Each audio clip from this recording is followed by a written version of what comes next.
अल्लाह के हबीब सल्लल्लाहु अलैहि वसल्लम फरमाते हैं मेरी उम्मत को उस वक्त तक कोई रुस्वा नहीं कर सकेगा, मेरी उम्मत को उस वक्त तक कोई जलील नहीं कर सकेगा जब तक उम्मत माह रमजान शरीफ का एहतराम करती रहेगी।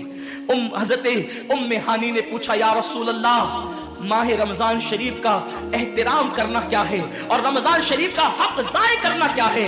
आका फरमाते हैं जो रमजान शरीफ में भी कबीरा गुनाहों में मुब्तला होते हैं वो रमजान शरीफ के हक को ज़ाय करते हैं, और जो रमजान शरीफ के हक को ज़ाय कर दे फिर उस वक्त उम्मत को जिल्लत और रुसवाई से दुनिया की कोई ताकत बचा नहीं सकती। आज माह रमजान शरीफ का एहतराम क्या हो रहा है? कल तक के मुसलमान और दिनों में गुनाह करते थे, लेकिन रमजान शरीफ आता था तो कम से कम फिल्में लोग देखना बंद कर देते थे, दाढ़ियां मुड़ाना बंद कर देते थे, मस्जिदों को आबाद करना शुरू कर देते थे। अब तो लोग किस कदर बेबाक हो गए, किस कदर निडर हो गए कि रमजान शरीफ में भी लोग अपने आप को गुनाहों से नहीं रोकते, बल्कि मेरी कौम का जवान बड़े धड़ल्ले से कहता है यार अपने से रोजा नहीं रखा जाता इसलिए कि हमें तो गुटके की आदत है, हमें तो पान की आदत है, हमें तो सिगरेट की आदत है। शर्म करो, शर्म करो। नबी के नाम पे जान कुर्बान करने की बात करने वालों, जो नबी के नाम पर 12-16 घंटे भूखे और प्यासे न रह सके वो नबी के नाम पे जान क्या कुर्बान कर सकते?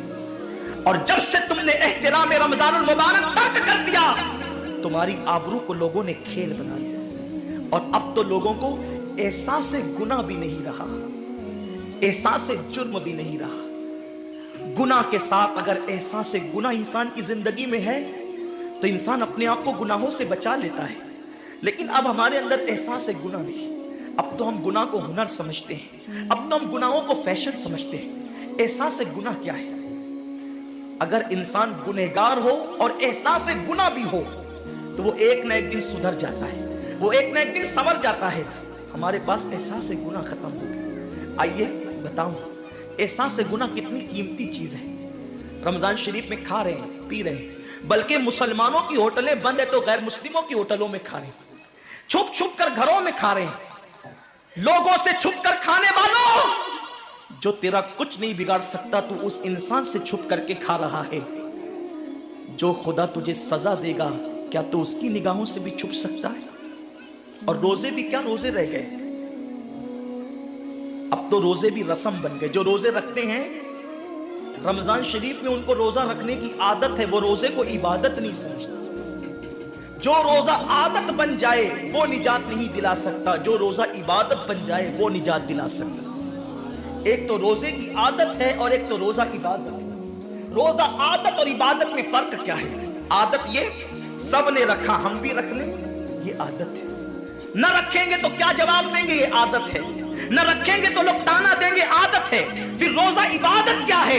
रोजा इबादत यह है कि अल्लाह ने रोजा रखने का हुक्म दिया है और मुस्तफा जान रहमत ने रोजे का हक ये बताया है अगर तू रोजा रखे तो सिर्फ भूखा प्यासा न रहे, बल्कि तेरा हाथ भी रोजेदार रहे, तेरी ज़बान भी रोजेदार रहे, तेरी आंख भी रोजेदार रहे, तेरा पैर भी रोजेदार रहे, तेरा कान भी रोजेदार रहे। कान रोजेदार इस तरह कि कान अल्लाह के ममनू करदा चीजों को न सुने, हाथ रोजेदार इस तरह हाथ अल्लाह के मना करदा कामों को न करे, ज़बान रोजेदार इस तरह कि ज़बान अल्लाह की ममनू करदा चीजों को अदा न करे, पैर रोजेदार इस तरह कि पैर उस जगह चलकर न जाए जहां अल्लाह ने जाने से मना किया है। जब तू इन सारे आज़ा को रोजेदार बनाता है तो ऐसे रोजे के मामले में मेरा अल्लाह फरमाता है रोजा मेरे लिए है और मैं ही उसकी जज़ा हूं।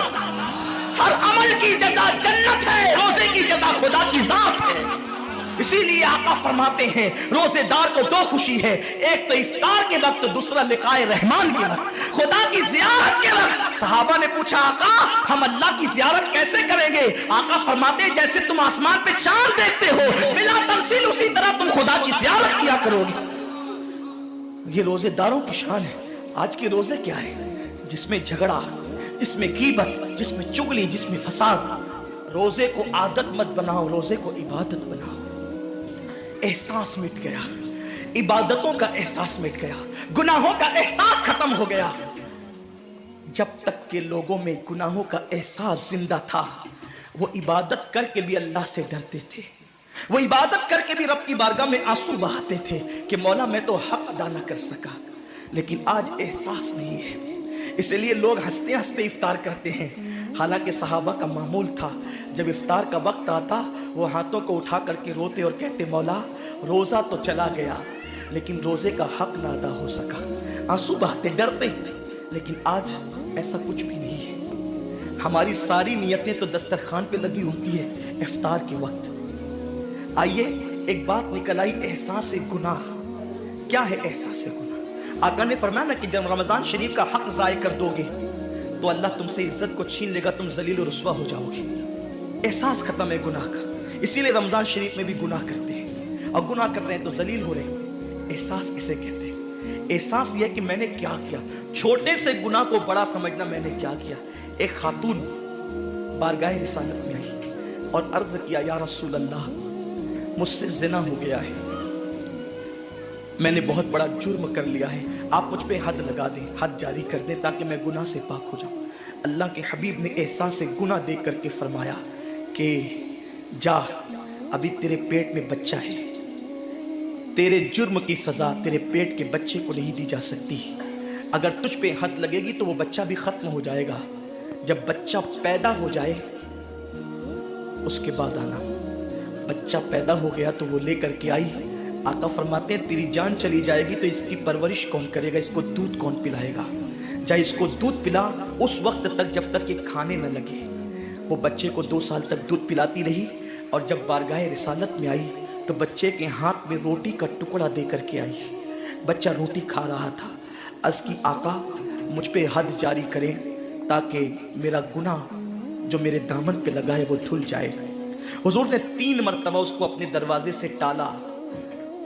अगर कोई दूसरा होता उसको ढील दी जाती तो वो भाग जाता, दोबारा पलट करना आता।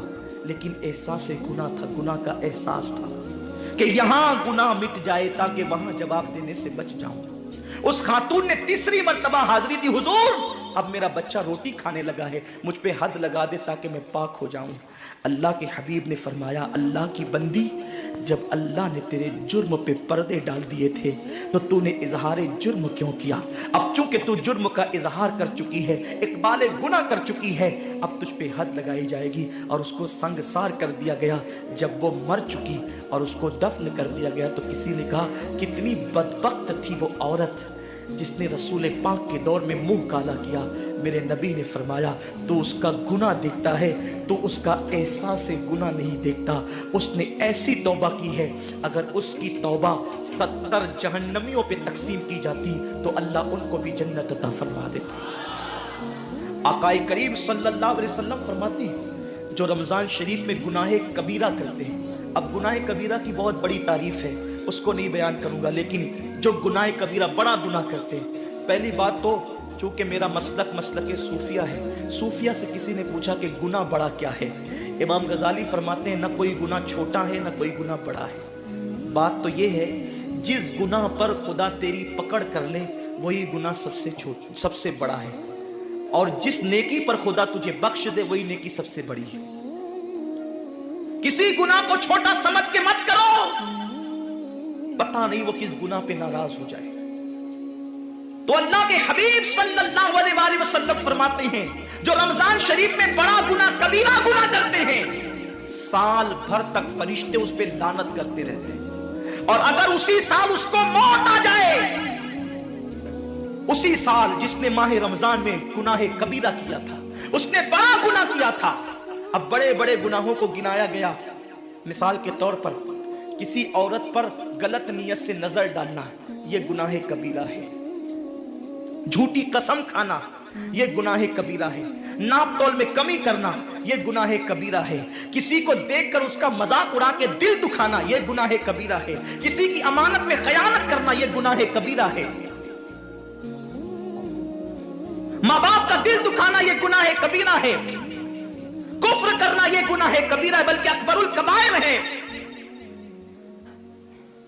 70 की फहरिस्त इमाम सुयूती ने गिनाई है, और फिर 70 की फहरिस्त गिनाने के बाद फरमाते हैं 70 पर, यानी 1 2 3 4 वाला 70 नहीं, बल्कि अल्लाह के हबीब ने यहां जो 70 फरमाया है, ये 70 गिनती वाला 70 नहीं है, बल्कि कसरत बता बताने के लिए 70 है। जैसे कि हम कहते हैं ना, मैंने तुझे 50 बार समझाया तू नहीं माना, मैं 100 बार तेरे घर आया तू नहीं मिला, तो इसका मतलब ये नहीं कि 99 के बाद एक जो मिला करके आता है वो 100 नहीं, गिनती का 100 नहीं। यहाँ 100 बताना कसरत बताने के लिए है, यहाँ 50 कहना कसरत बताने के लिए है। तो अल्लाह के हबीब फरमाते हैं 70 बड़े गुनाह है, यानी इतनी तवील तादाद में इतनी कसरत से है बड़े गुनाह कि तुम उनको शुमार नहीं कर सकते। बस इतना कि जिस गुनाह पे खुदा नाराज हो जाए वो बड़ा गुनाह। तो जिसने रमजान शरीफ में कस्तन बड़ा गुनाह किया, कस्तन, नमाज को छोड़ना भी गुनाह है, कबीरा है, नमाज को तर्क करना भी गुनाह है, कबीरा है। मेरे आका सल्लल्लाहु अलैहि वसल्लम के दीवानों, खेल कूद में वक्त को जाय करना, वक्त का जिया, ये भी गुनाह है, कबीरा है। आका फरमाते हैं जिसने रमजान शरीफ में गुनाह कबीरा किया, उस रमजान से लेकर आने वाले रमजान शरीफ तक फरिश्ते उस पर लानत करते हैं। ये लानत क्या है? लानत समझते हैं? लानत का मतलब यह है जिस पे लानत पड़ी वो हमेशा के लिए अल्लाह की रहमत से दूर हो गया। इंसान की लानत क्या है? इंसान की लानत, एक जानवर पर हुजूर अलैहिस्सलातु व तस्लीम किसी सहाबी के जानवर पर बैठे थे, वो धीरे चल रहा था, किसी ने कह दिया कि इस पे लानत हो, ये धीरे चलता है। हुजूर अलैहिस्सलाम ने उस जानवर के नीचे उतर कर फरमाया जिस पे लानत कर दी गई, मैं उस जानवर पे सवारी नहीं कर सकता। ये एक इंसान की लानत का असर है। जिस पे मासूम फरिश्ते लानत करे उसका अंजाम क्या होगा? वो भी एक दो लानत नहीं।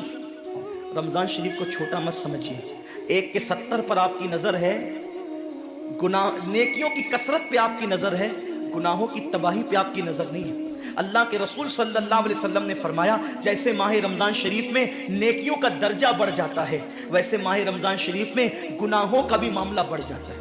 यानी अगर रमजान शरीफ में तुम एक गुनाह करोगे तो और दिनों के अंदर जो गुनाह करते थे, अब उस गुनाह से ज्यादा तुम्हें अजाब दिया जाएगा, क्योंकि आपने माह रमजान की हुर्मत को पामाल किया है, आपने माह रमजान शरीफ की इज्जत को पामाल किया है।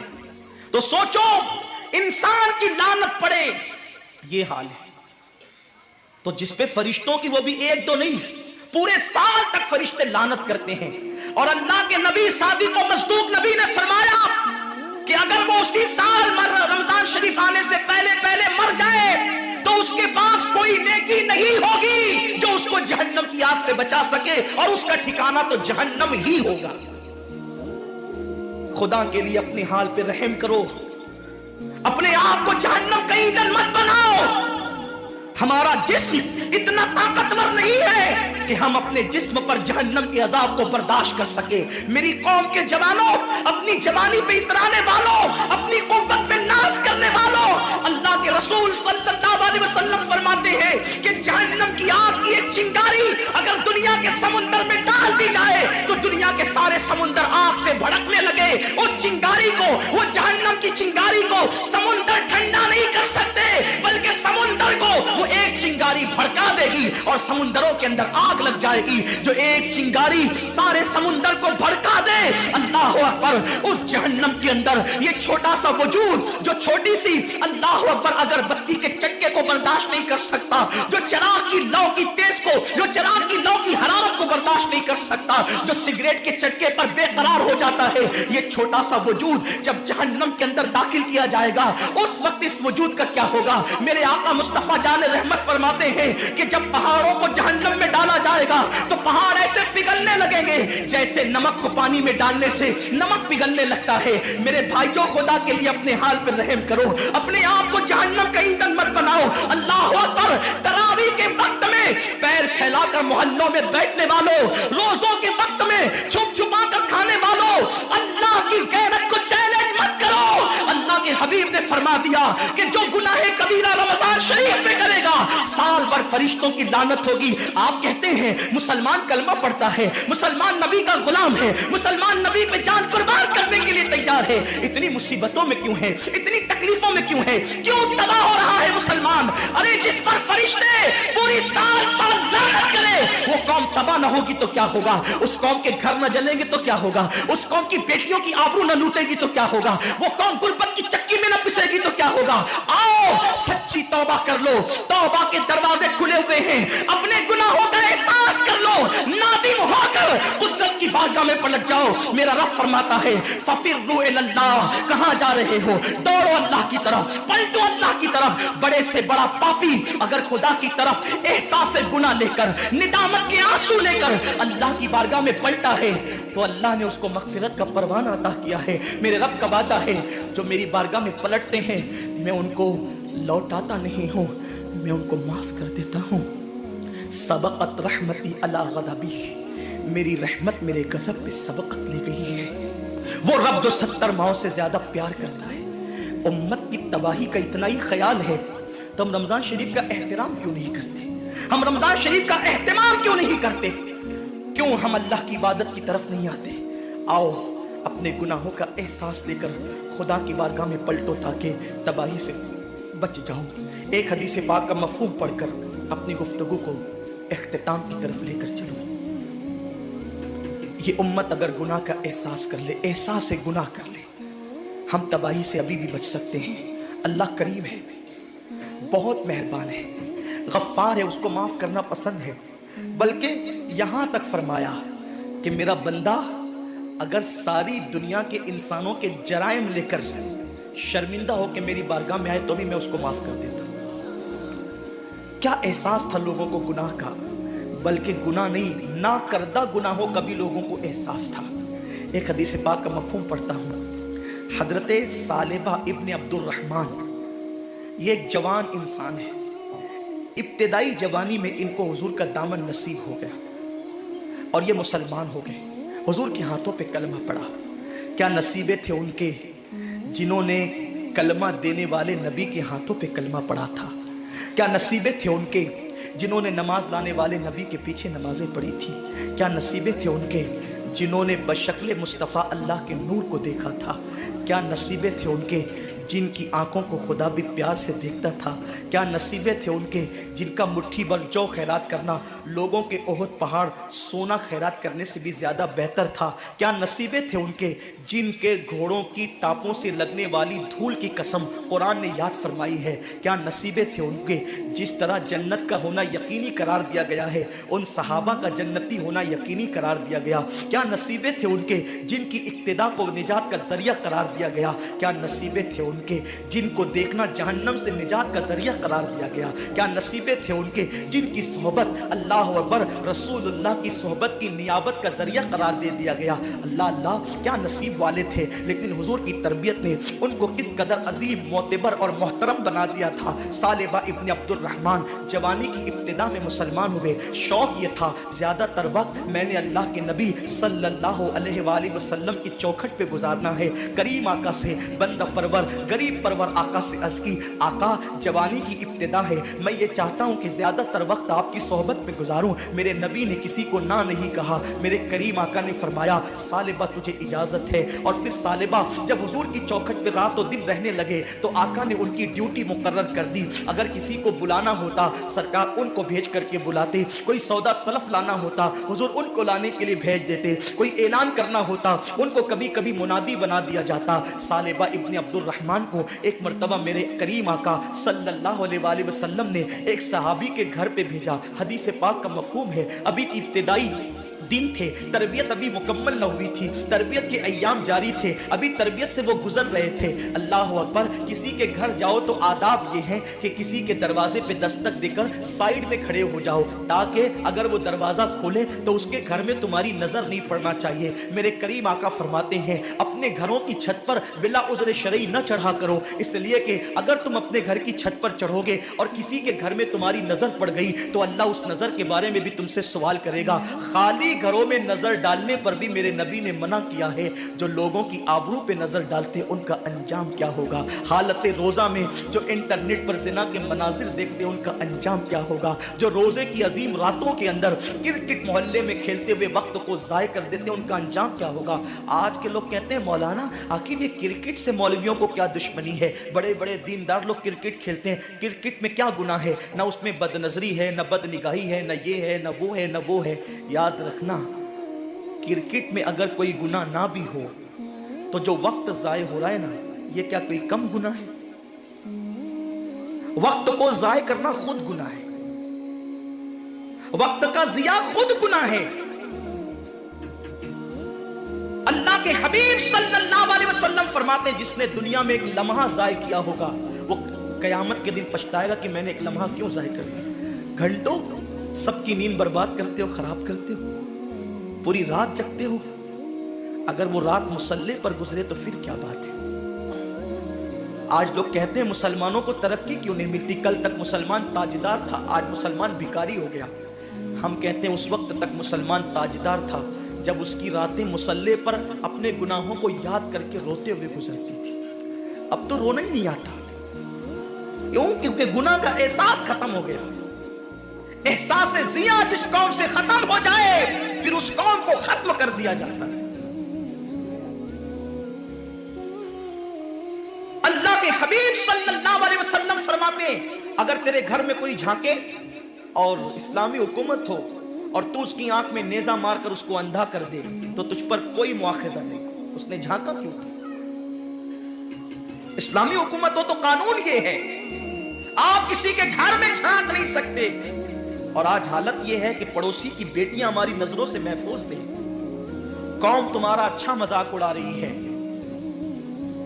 आसिफा की आबरू की हिफाजत करने के लिए एहतजाज करने निकले हो, तुमसे गली की बच्चियां महफूज नहीं। लोग जो तुम्हारी बेटियों की आबरू का जनाजा निकाल रहे हैं बहुत सोच समझ के, उन्हें पता है कि तुम्हारे खोखले नारे किसी आसिफा की आबरू नहीं बचा सकते। तुम हजारों आसिफा को, अपने मोहल्ले की आसिफा को तुम जब पाप की नजर से देख रहे हो, उसका एहतजाज कौन करेगा? बेटियों की आबरू का तहफ्फुज़ पापी निकाहों ने कभी नहीं किया। ये सियासी हथकंडे और अखबारात में तस्वीर छपाने का शौक तुम्हें नारा लगाने पे मजबूर करता है, मगर दुनिया अच्छी तरह जानती है कि तुम्हारी आंखों में वो तकद्दुस न रहा जो मोहम्मद बिन कासिम की आंखों में था। अगर वो तकद्दुस तुम पैदा कर लेते तो एहतजाज की जरूरत नहीं पड़ती। तुम्हारी बेटियों को कोई आंख उठा के देख नहीं सकता था। हम हिंदुस्तान में जो पहली मर्तबा आए थे, कुरान पढ़ने नहीं आए थे, कुरान पढ़ाने नहीं आए थे, अजान देने नहीं आए थे, नमाज पढ़ाने नहीं आए थे। अगर तारीख इस्लामी का जायजा लो तो पता चलता है हम पहली मर्तबा जो हिंदुस्तान आए थे सिर्फ एक बेटी की इज्जत की हिफाजत के लिए आए थे। इस्लामी मुमलकत के बादशाह को पता चला कि हिंदुस्तान का एक बादशाह जिसने अपनी सगी बहन के साथ निकाह कर रखा है, तो उसने कहा था बेटी सिर्फ बेटी होती है, चाहे वो किसी की भी बेटी हो। हम 7 समुंदर पार जाकर उस बेटी की इज्जत की हिफाजत करेंगे। ये और बात है, तुम बेटी की इज्जत बचाने आए थे, लोग तुम्हारे किरदार को देख करके इस्लाम कबूल कर लिया करते थे, ये और बात है। लेकिन हम पहली मर्तबा न कुरान पढ़ने आए थे न पढ़ाने, हमारा मकसद था बेटी बचाओ। आकाए करीम सल्लल्लाहु अलैहि वसल्लम फरमाते हैं, अगर तुम मुझसे मोहब्बत करो तो अल्लाह के लिए मुझसे मोहब्बत करो और मेरे लिए मेरे सहाबा से मोहब्बत करो। आकाए करीम सल्लल्लाहु अलैहि वसल्लम इरशाद फरमाते हैं कि जिसने मेरे बाद मेरे सहाबा को लान तान किया, जिसने मेरे बाद मेरे सहाबा की बुराई बयान की, उस पर तमाम फरिश्तों की और अल्लाह की लानत नाजिल होगी। अल्लाह न उसका फर्ज कबूल फरमाएगा न उसका नफल कबूल फरमाएगा। मेरे प्यारे आका सल्लल्लाहु अलैहि वसल्लम के प्यारे दीवानों, आकाए करीम सल्लल्लाहु अलैहि वसल्लम सहाबा की अजमत को बयान करते हुए फरमाते हैं कि अल्लाहु अकबर, मेरे तमाम सहाबा सच्चे हैं। आकाए करीम सल्लल्लाहु अलैहि वसल्लम ने इरशाद फरमाया, अल्लाहु अकबर, मेरे आका सल्लल्लाहु अलैहि वसल्लम फरमाते हैं मेरे सहाबा पर जहन्नम की आग हराम है और जिन्होंने सहाबा का दीदार किया उन पर भी जहन्नम की आग हराम है। आकाए करीम सल्लल्लाहु अलैहि वसल्लम फरमाते हैं कि दूसरे लोग उहद पहाड़ के बराबर सोना खैरात करे और मेरा सहाबी मुट्ठी भर जौ खैरात करे तो दूसरों का उहद पहाड़ के बराबर सोना खैरात करना सहाबा के मुट्ठी भर जौ खैरात करने के बराबर नहीं। मेरे प्यारे आका सल्लल्लाहु अलैहि वसल्लम के प्यारे दीवानों, ये आम सहाबा की शान है, हर सहाबी की शान यूं है, लेकिन अल्लाह अकबर, कुरान मुकद्दस के अंदर सहाबा से कहीं वाहुस्ना का वादा किया गया, कहीं पर उनको रदी अल्लाह अन्हुम वरदु अन्स के लक़ब से नवाजा गया, कहीं पर उनको या अय्युहल्लज़ीना आमनू के खिताबे खास से नवाजा गया, कहीं पर उनको मुत्तकी कहा गया, कहीं पर उनको अहले जन्नत कहा गया, कहीं पर उनको अहले रिदवान कहा गया, कहीं पर उनको अहले बैअत कहा गया। मेरे प्यारे आका सल्लल्लाहु अलैहि वसल्लम के प्यारे दीवानों, उनकी अजमतें बयान की गई, लेकिन उन सारे सहाबा में अल्लाह तबारक व तआला ने जिसको इमामत का मर्तबा अता फरमाया, जो सिर्फ सहाबी ही नहीं था بلکہ صحابہ کا امام تھا تو صرف صحابی ہی نہیں تھا، بلکہ صحابہ کا مقتدا تھا تو صرف صحابی ہی نہیں تھا، صحابہ کا پیشوا تھا جس کی صحابیت کا اعلان اللہ کے قرآن نے کیا ہے، وہ ذات سیدنا ابو بکر صدیق کی ہے۔ سارے صحابہ متقی ہے، لیکن اللہ نے صدیق اکبر کو اتقا کا لقب عطا فرمایا ہے۔ میرا کریم فرماتا ہے انا اکرمکم عند اللہ اتقاکم، اللہ کے نزدیک اتقا وہ، اللہ کے نزدیک عزت والا وہ ہے، اللہ کے نزدیک مکرم وہ ہے جو اتقا ہے۔ علامہ جلال الدین سیوطی رحمت اللہ تعالی علیہ ارشاد فرماتے ہیں اتقا سب سے زیادہ عزت والا ہے، اتقا سب سے زیادہ معزز ہے، اتقا اللہ کے نزدیک سب سے زیادہ شان والا ہے۔ تو اتقا کون ہے؟ امام سیوطی فرماتے ہیں یہاں اتقا سے مراد سیدنا ابو بکر صدیق کی ذات ہے، سب متقی ہیں، وہ اتقا ہے، اسی لیے اللہ کی بارگاہ میں ان کی شان اتنی بلند ہے کہ عرش سے ان کی بارگاہ میں سلام آیا کرتا ہے۔ میرے پیارے آقا صلی اللہ علیہ وسلم کے پیارے دیوانوں، سیدنا ابو بکر صدیق کی قربانیوں کو فراموش نہیں کیا جا سکتا، ان کی قربانیوں کو بھلایا نہیں جا سکتا۔ کیا نہیں جانتے اللہ کے رسول صلی اللہ تعالی علیہ وسلم نے ارشاد فرمایا مجھ پر جس نے احسان کیا میں نے سب کے احسان کا بدلہ دنیا میں چکا دیا۔ میرے رسول نے کسی کے احسان کا بدلہ نہ رکھا، جس نے احسان کیا بڑھ کر میرے رسول نے عطا کر دیا، بڑھ کر میرے آقا نے نواز دیا، سرکار نے نوازشات کی بارش فرما دی۔ آقا فرماتے ہیں سب کے احسان کا بدلہ ادا کر چکا ہوں، مگر ایک جس کا نام ابو بکر ہے اس کے احسان کا بدلہ نہیں دیا گیا، کل قیامت کے دن اللہ ابو بکر کو میری طرف سے بدلہ عطا فرمائے گا۔ میرے پیارے آقا صلی اللہ، نعرہ رسالت، علماء اہل سنت، نعرہ تکبیر، نعرہ رسالت۔ میرے پیارے آقا صلی اللہ علیہ وسلم کے پیارے دیوانوں، صدیق اکبر کی وہ ذات ہے کہ آقا کریم ان کی عظمت کو خود بیان فرماتے ہیں۔ ایک مرتبہ سیدنا ابو بکر صدیق رضی اللہ تعالیٰ عنہ تشریف فرما تھے، سیدنا فاروق اعظم بھی موجود تھے۔ سیدنا فاروق اعظم صدیق اکبر کو کچھ کہہ رہے تھے، صدیق اکبر کی شکایت بھی آقا سے کر رہے تھے۔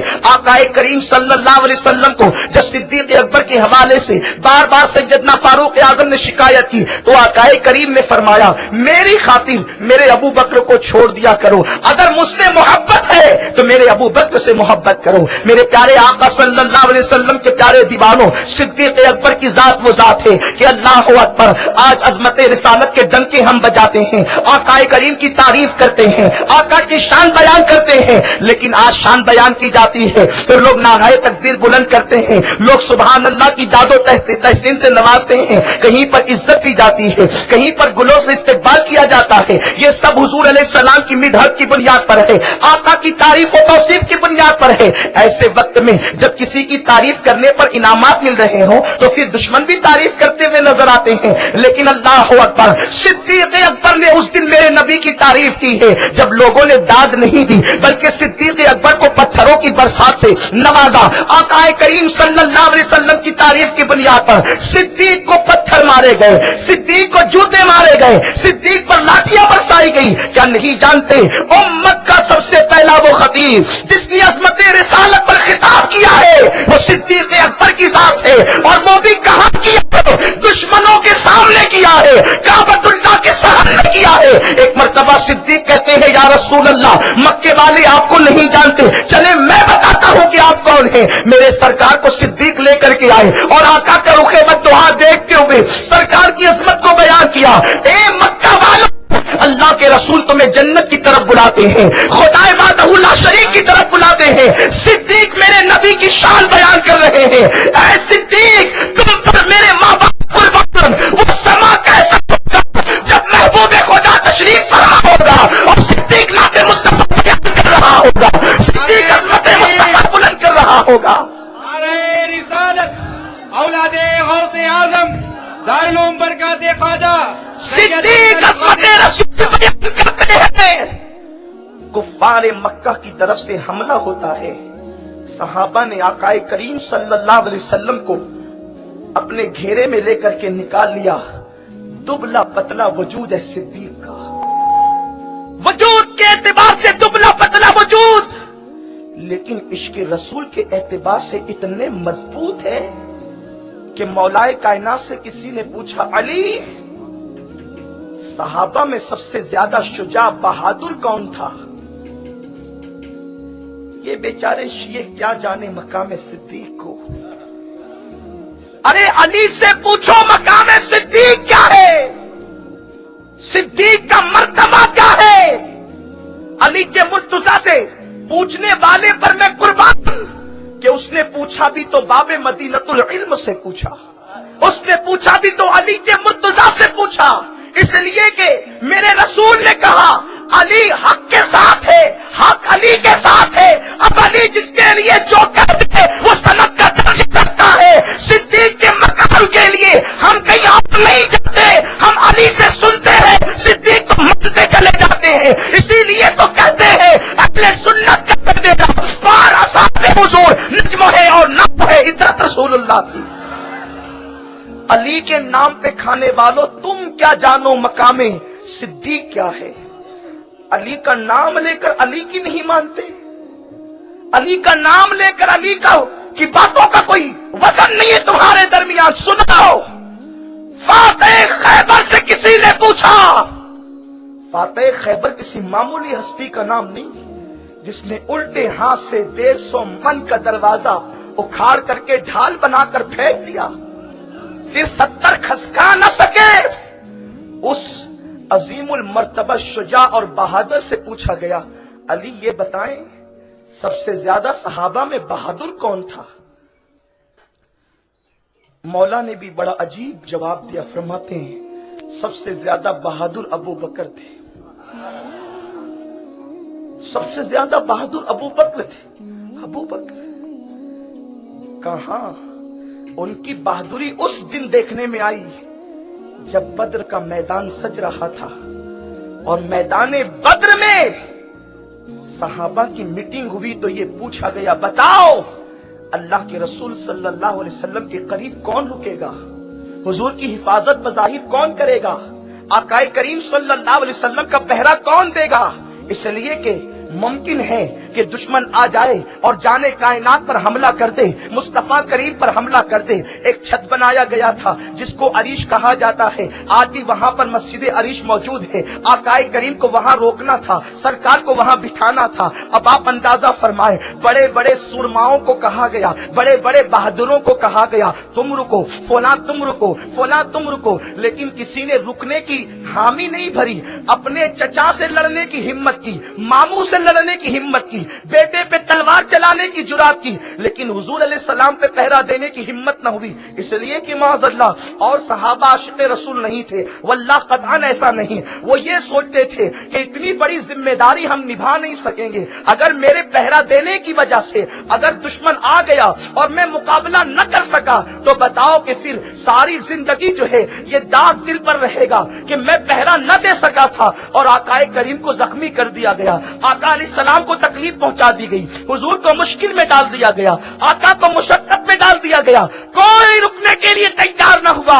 اس وقت ہم ایک دوسرے کا چہرہ تکتے تھے کہ کون رکے گا. اس میں صدیق اکبر نے کہا میں رکوں گا اور میں پہرا دوں گا. میرے پیارے آقا صلی اللہ علیہ وسلم کے پیارے دیوانوں، صدیق کی شجاعت کا یہ عالم ہے. تو بہرحال عرض یہ کر رہا تھا کہ صدیق اکبر نے جو ہے آقا کریم کی شان بیان کی، آقا کریم کی عظمت بیان کی، حضور کے مراتب بیان کیے. اور اس کے بعد جب پتھر برسنے لگے اور لاٹھیاں برسنے لگی تو صحابہ حضور کو سنبھال کر نکال لیے. ابو بکر کو بہت مارا گیا. اس سے پتا چلا صدیق خطیبوں کو ذوق دے رہے ہیں، صدیق خطیبوں کو درس دے رہے ہیں. او مختلف عنوان کی اچھڑ پٹ لگانے والوں، سب سے عظیم عنوان وہ ہے جو سارے عناوین کی جان ہے، اس کو شان مصطفیٰ کہتے ہیں.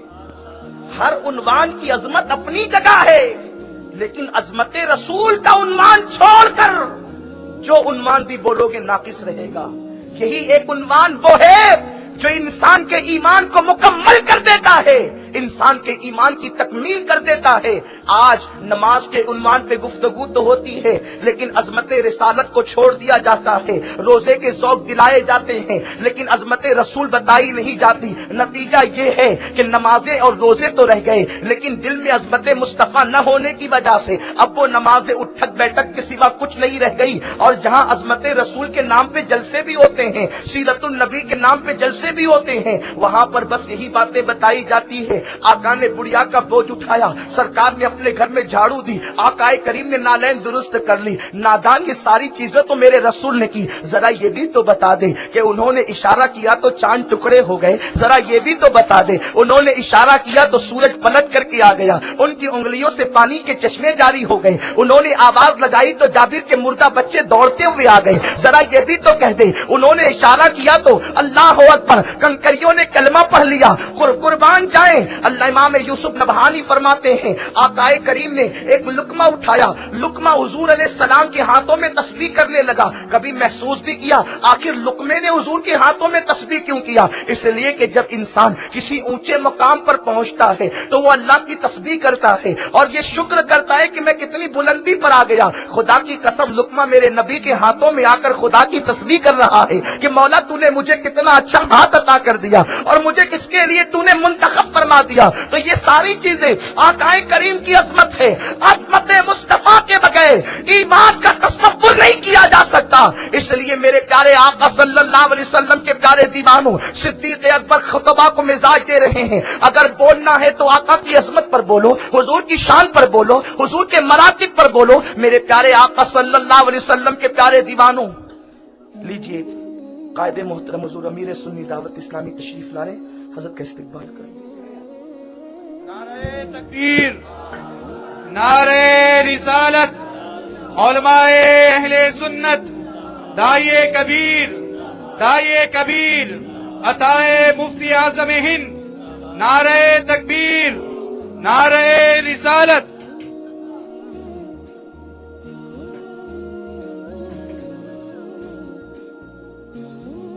نعرہ تکبیر، نعرہ رسالت، علماء اہل سنت، قائد اہل سنت، داعیے کبیر، نعرہ تکبیر، نعرہ رسالت۔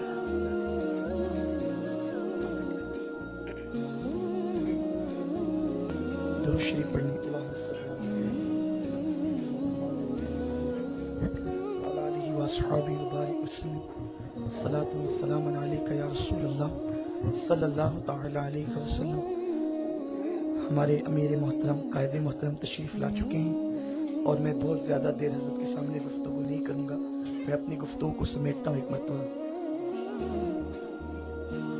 اللہم صلی علی سیدنا مولانا محمد معدن الجود والکرم وآلہ الکرام اجمعین، صلاۃ و سلام علیک یا جد الحسن والحسین۔ عرض یہ کر رہا تھا جب صدیق اکبر رضی اللہ تعالیٰ کو بہت مارا گیا اور وہ مردہ سمجھ کر صدیق اکبر کو چھوڑ کر چلے گئے تو صدیق اکبر کے قبیلے والے صدیق اکبر کی محبت میں نہیں بلکہ قبیلے کی غیرت کی بنیاد پر ابو بکر صدیق کے پاس آئے اور ان کو اٹھا کر لے گئے، گھر میں رکھا اور گھر میں رکھنے کے بعد آپس میں گفتگو کرنے لگے یا تو ابو بکر کا انتقال ہو جائے تاکہ ہم تلواریں نکال کر پھر ان سب سے مقابلہ کریں، یا تو پھر یہ ہوش میں آ جائے تاکہ پھر ہم اپنے اپنے گھروں کو لوٹ جائیں، قربان جائیں۔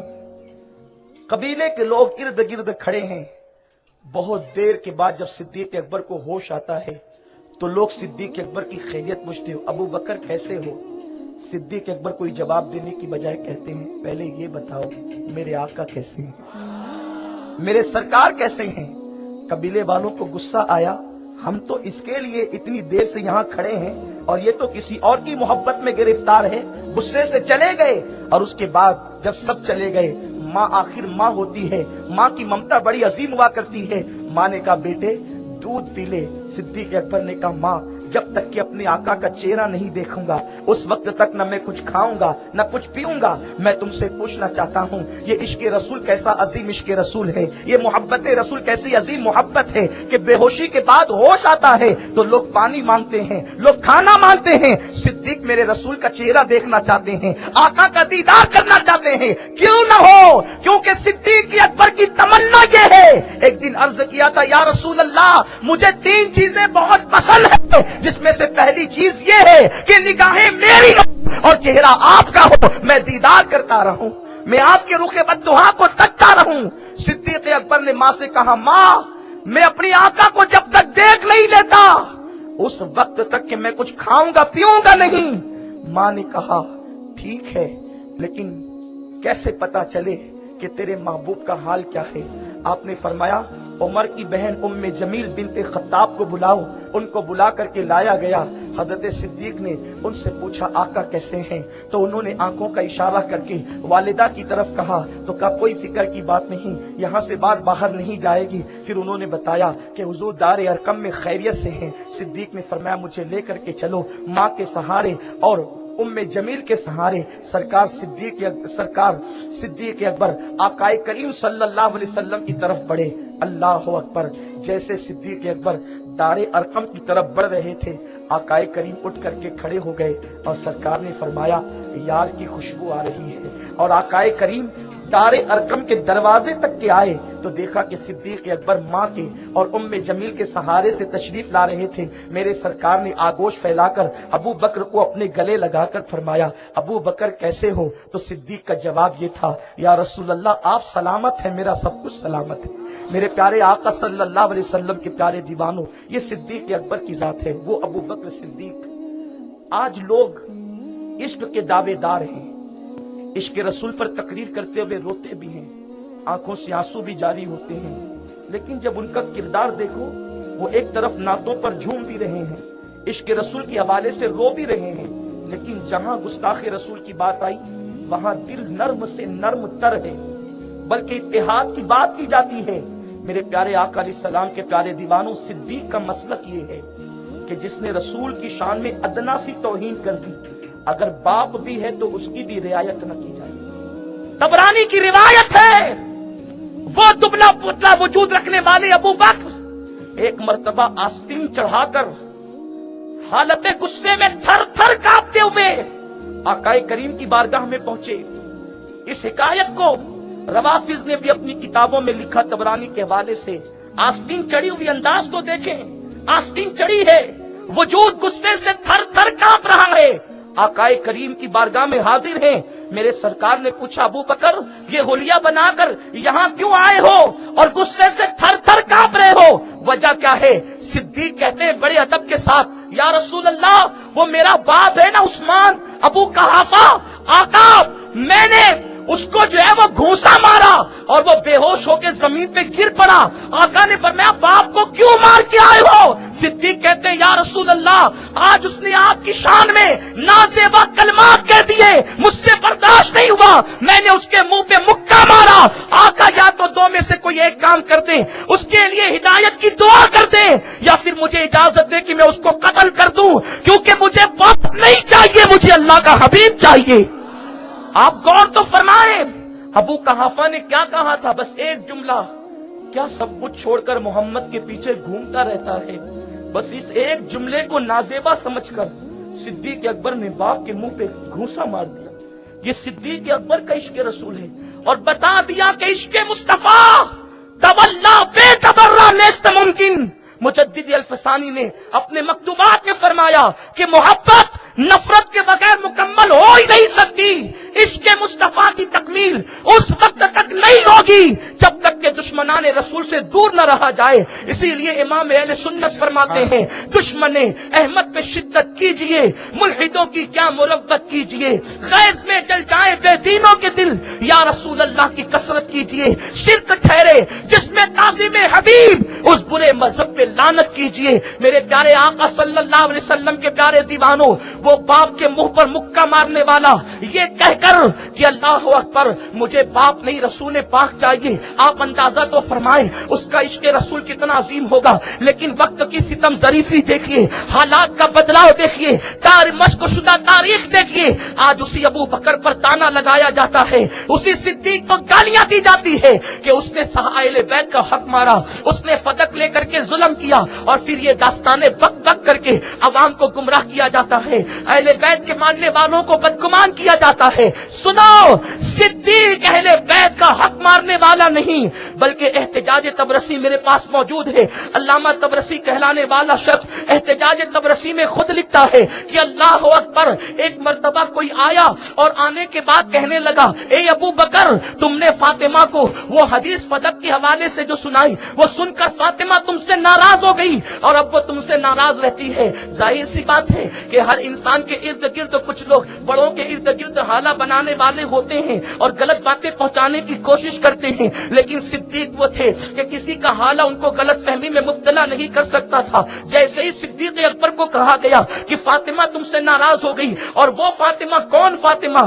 جس کے بارے میں میرے رسول نے فرمایا, بخاری شریف کی حدیث ہے, الفاطمہ تو بدغت منی, فاطمہ میرے جگر کا ٹکڑا ہے. ایک مقام پر فرمایا, فاطمہ جس سے راضی ہو گئی اس سے خدا بھی راضی ہو گیا, فاطمہ جس سے ناراض ہو گئی اس سے خدا بھی ناراض ہو گیا. اللہ اکبر. صدیق اکبر نے سنا کہ کہنے والا کہہ رہا ہے کہ سیدہ کائنات ناراض ہو گئی, شہزادی کونین ناراض ہو گئی. تبرسی لکھتے ہیں کہ صدیق اکبر کی چادر زمین پہ رکھی ہوئی تھی. صدیق اکبر نے چادر اٹھائی اور چادر اٹھا کر کے گلے میں ڈالا, اور گلے میں ڈال کر کے یوں کیا, اپنے شانے پر ڈالا. یہ انداز اس زمانے میں بڑی عاجزی کا تھا, بلکہ اس طور پر چادر اس زمانے میں بہت عاجزی کے طور پہ ڈالی جاتی تھی. صدیق نے یوں ڈالا, اسی لیے صوفیاء کرام نے بھی اس طرح چادر ڈالنے کو جو ہے وہ عاجزی کی علامت قرار دیا ہے اور انکساری کی علامت قرار دیا ہے. بلکہ صوفیاء یہاں تک فرماتے ہیں یوں چادر ڈالو تو لا کی شکل بن جاتی ہے, اور لا سے مراد یہ ہے کہ ہم تم سب سے نا امید ہو گئے, اب تم سے کوئی امید نہیں, اب امید ہے تو اللہ رب العزت سے امید ہے, مخلوق سے کوئی امید نہیں, ساری امیدیں خالق سے ہے. میرے پیارے آقا علیہ السلام کے پیارے دیوانوں, یوں چادر ڈال کے فرمایا چل تو. اللہ اکبر. اس کے بعد سیدہ کے گھر تک گئے, دروازے پہ دستک دی, مولائے کائنات کی آواز سنی, کون؟ ارشاد فرمایا میں ابو بکر ہوں. دروازہ کھلا تو مولائے کائنات چونکہ ادب کرتے تھے, احترام کرتے تھے, جن کے ابتدا میں نمازیں پڑھتے تھے, جن کے ہاتھ پر بیعت کی تھی, صدیق کو اپنے دروازے پر پا کر کہتے بھائی ابو بکر کیا بات ہے, اس وقت کیوں آئے ہو؟ صدیق نے فرمایا مجھے سیدہ سے گفتگو کرنی ہے, اگر آپ اجازت دے تو. سیدہ پردے میں ہوئی. صدیق اکبر نے کہا شہزادی کونین, میں نے سنا ہے کہ میں نے آپ کے بابا جان کی حدیث آپ کو سنائی تو آپ مجھ سے ناراض ہو گئی. سیدہ نے کہا نہیں تو میں آپ سے ناراض نہیں ہوئی. پھر صدیق اکبر کے جملے سنو اور اہل بیت کی محبت ان کے دل میں دیکھو. صدیق اکبر کے جملے یہ ہیں, ارشاد فرماتے سیدہ جیسے میں تمہارے باپ کا غلام تھا آج ویسے ہی میں تمہارا غلام ہوں, میں تمہارا بردا ہوں بردا, میں تمہارا غلام ہوں غلام. اگر سیدہ کو پیسوں کی ضرورت ہے تو میری اور میری اولاد کی جان آپ کے لیے حلال ہے, مجھے بازار میں لے کر کے چلو اور غلام کی حیثیت سے بیچ دو. جتنے پیسے آپ پر اور آپ کی اولاد پر, یہ پیسے حلال ہے کیونکہ میں آپ کا اور آپ کے بابا کا غلام ہوں. یہ اعلان کرنے کے بعد بھی اگر کوئی کہے کہ صدیق اکبر نے اہل بیت پہ ظلم کیا, اور پھر معاذ اللہ کوئی یوں کہے کہ ہم تو صدیق اکبر کو اس لیے رضی اللہ عنہ نہیں کہتے کہ ہم علی کی اولاد ہیں, اور علی کی اولاد ہونے کی وجہ سے صدیق کو رضی اللہ عنہ اس لیے نہیں کہتے کہ معاذ اللہ انہوں نے سیدہ کا حق غصب کیا تھا. میں پوچھتا ہوں شرم کرو, جس علی نے جس صدیق کے پیچھے نمازیں پڑھ کے جنہیں اپنا امام مانا ہو, کیا علی سے زیادہ لوگوں کو آج سوچ آ گئی؟ وہ اہل بیت کا ایسا محب تھا جسے صدیق اکبر کہتے ہیں. ایک مرتبہ عصر کی نماز پڑھ کے مولا علی کے باہر نکلے, مولا علی کے ساتھ جب باہر نکلے مسجد کے تو امام حسن کھیل رہے تھے. امام حسن کو دیکھا تو کہنے لگے حسن تو علی کے جیسا نہیں بلکہ تو میرے محبوب مصطفیٰ کے جیسا ہے. اور یہ کہہ کر اپنے کاندھے پر اٹھا لیا اور مدینہ منورہ کی گلیوں میں لے کر ٹہلنے لگے.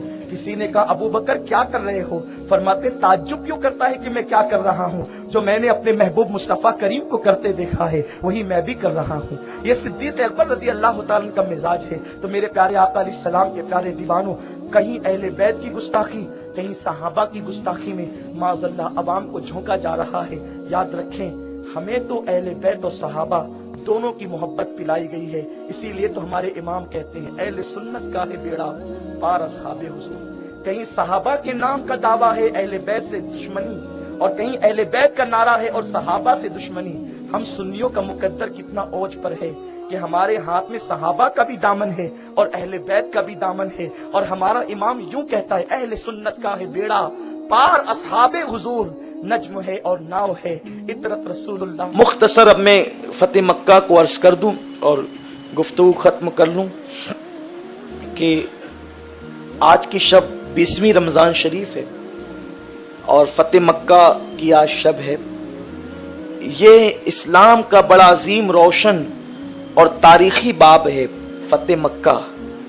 जब जब भी फतेह मक्का का जिक्र होगा तो मुसलमानों के सीने खुशियों से मसरूर हो जाएंगे, आंखें ठंडी हो जाएगी, इसलिए कि मक्का मुकर्रमा सन 8 हिजरी में फतेह हुआ, यानी ठीक 8 साल पहले दुनिया ने अल्लाह के महबूब पैगंबर को इस तरह भी देखा कि हुजूर अलैहिस्सलाम बज़ाहिर बेसरो सामानी में मक्का छोड़ देते हैं और मक्का छोड़कर सिर्फ एक आदमी को साथ लेकर मेरे रसूल मदीने मुनव्वरा हिजरत करते हैं। सिर्फ 8 साल पहले की बात।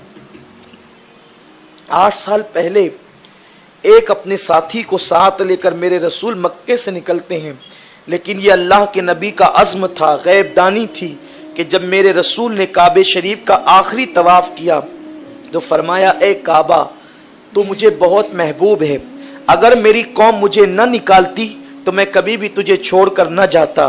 ए काबा मैं जा रहा हूँ, लेकिन इंशाअल्लाह बहुत जल्दी लौट कर आऊँगा। मेरे रसूल सल्लल्लाहु अलैहि वसल्लम ने काबे से ये गुफ्तगू की कलाम किया और निकले सिद्दीक अकबर के घर आए। आकाए करीम ने अपने एक साथी के साथ हिजरत की, गारे सौर में 3 दिन तक क़याम किया। ये दास्तान आप जानते हैं। जब आका मदीने मुनव्वरा पहुंचे, इस्लाम को बड़ी फरोग नसीब हुई, तरक्की नसीब हुई, बड़ा फरोग नसीब हुआ, तरक्की मिली, लेकिन फिर भी मक्के वालों ने चैन से बैठने नहीं दिया। जंग पर जंग मुसल्लत की। पहली जंग जंग बद्र, जंग उहुद, जंग खंदक, बड़ी बड़ी जंगे हुजूर पर मुसल्लत की, लेकिन जंग खंदक कुफार मक्का की आखिरी कोशिश थी। पूरे अरब से सारे कबीलों को बहका करके उन्होंने लाए थे और हजारों की तादाद उनकी थी, लेकिन अल्लाह ने एक आंधी चलाई और वो आंधी की वजह से वो सब भाग गए। आका ने फरमाया, अब कभी ये नहीं आएंगे, इंशाअल्लाह हम जाएंगे। अब अल्लाह के रसूल ने फरमाया था। फिर मेरे आका सल्लल्लाहु अलैहि वसल्लम उम्रा की नियत से मक्के से निकले और मदीने से निकले, मदीने शरीफ से, और मक्के की तरफ। हुदैबिया के मैदान में आपको रोक दिया गया कि हम आपको उम्रा नहीं करने देंगे। मुशरिक उम्रा करें, बुत परस्त उम्रा करें, जाहिल उम्रा करें, लेकिन महबूब खुदा को उम्रा की इजाजत नहीं। जुल्म की हद, जुल्म की इंतहा। लेकिन जब हुदैबिया के मैदान में मेरे रसूल एहराम की हालत में रुक गए तो फिर अल मुख्तसर ये, क्योंकि सुलह हुदैबिया भी बताना मेरा मकसद नहीं है, फतेह मक्का का जिक्र है, लेकिन थोड़ा सा उससे आपको मैं टच कर दूं कि उन्वान कनेक्ट हो जाए कि फतेह मक्का की तमहीद क्या है। आका एहराम की हालत में अपने कमोबेश 1500 सहाबा के साथ बगैर हथियार के आए हैं। वो कहते हैं कि आप मक्के पे कब्जा करने के लिए आए हैं और आप इसी बहाने कब्जा करोगे। आका फरमाते हैं, अगर मुझे लड़ना होता या मक्के पे कब्जा करना होता तो मैं एहराम बांध के क्यों आता? हम तो उम्रा के लिए आए, हमें जाने दो, हम वादा करते उम्रा करके वापस चले जाएगा, नहीं करने देंगे। आखिरकार सुलह का मामला हुआ और मुआहदे की बात हुई। सारी शर्तें उन्हीं की मानी गई। सहाबा तड़प तड़प गए, या रसूल अल्लाह, हम इतनी दब कर सुलह क्यों कर रहे हैं? हम इतनी दब कर सुलह क्यों कर रहे हैं? क्या हम हक पर नहीं हैं? क्या हम हक पर? आका फरमाते हैं, हम हक पर हैं और जो कुछ हो रहा है अल्लाह की मर्जी से हो रहा है, बेहतर होगा। सुलह के अंदर ये बात तय हुई थी कि 10 साल तक अब हम एक दूसरे से जंग नहीं करेंगे। 10 साल तक अब हम एक दूसरे से जंग नहीं करेंगे। गालिबन ये मुआहदा 6 हिजरी में हुआ। 10 साल तक की हम एक दूसरे से जंग नहीं करेंगे। उसके बाद दूसरी शर्त यह भी थी कि جو قبیلہ عرب کا چاہے وہ تمہارے ساتھ اتحاد کر لے، جو چاہے ہمارے ساتھ کر لے، لیکن جو ہمارے ساتھ اتحاد کر چکا ہے تم ان کو بھی جنگ، ان کے ساتھ بھی جنگ نہیں کرو گے، اور جو تمہارے ساتھ اتحاد کر چکا ہے مجھ سے بھی جنگ ہم بھی نہیں کریں گے۔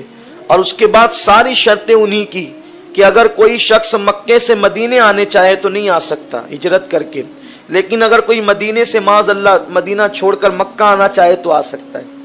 بلکہ ایک صحابہ آئے بھی مسلمان ہو کر مدینہ شریف، حضور نے کہا کہ ہم معاہدہ کر چکے، آپ واپس چلے جاؤ۔ آقا نے ان کو واپس کر دیا، یعنی اتنے معاہدے کی پابندی ہوتی رہی۔ بلکہ جب معاہدہ اللہ اکبر لکھا گیا تو آخری میں یہ لکھا، یہ معاہدہ محمد الرسول اللہ کی طرف سے ہے۔ تو انہوں نے کہا ہم یہ نہیں مانیں گے، یہ لکھو کہ محمد ابن عبداللہ کی طرف سے، رسول مان لے تو سب جھگڑا ہی ختم ہو جائے۔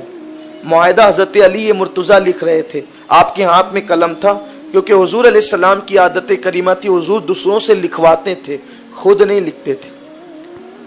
اور یہ اس زمانے کے اندر جو ہے یہ بڑوں کا مزاج تھا کہ جو لوگ اعلیٰ مراتب پر فائز ہوتے وہ لکھواتے تھے۔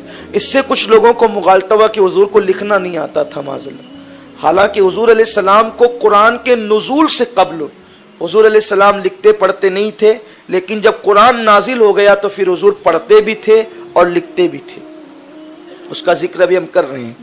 تو مولائے کائنات کو حضور علیہ السلام نے کہا کہ علی یہ جو کہتے ہیں نا کہ محمد الرسول اللہ کاٹ دو تو کاٹ دو۔ حضرت علی نے قلم رکھ دیا نیچے، میں نہیں کر سکتا حضور، یہ میں نہیں کر سکتا۔ آقا فرمانے میں کہہ رہا ہوں کاٹ دو، علی کا نہیں، میں تو رسول اللہ مانتا ہوں، میں کیسے کاٹ سکتا ہوں۔ پھر آقا علیہ السلام نے خود ہی ہاتھ میں قلم لیا۔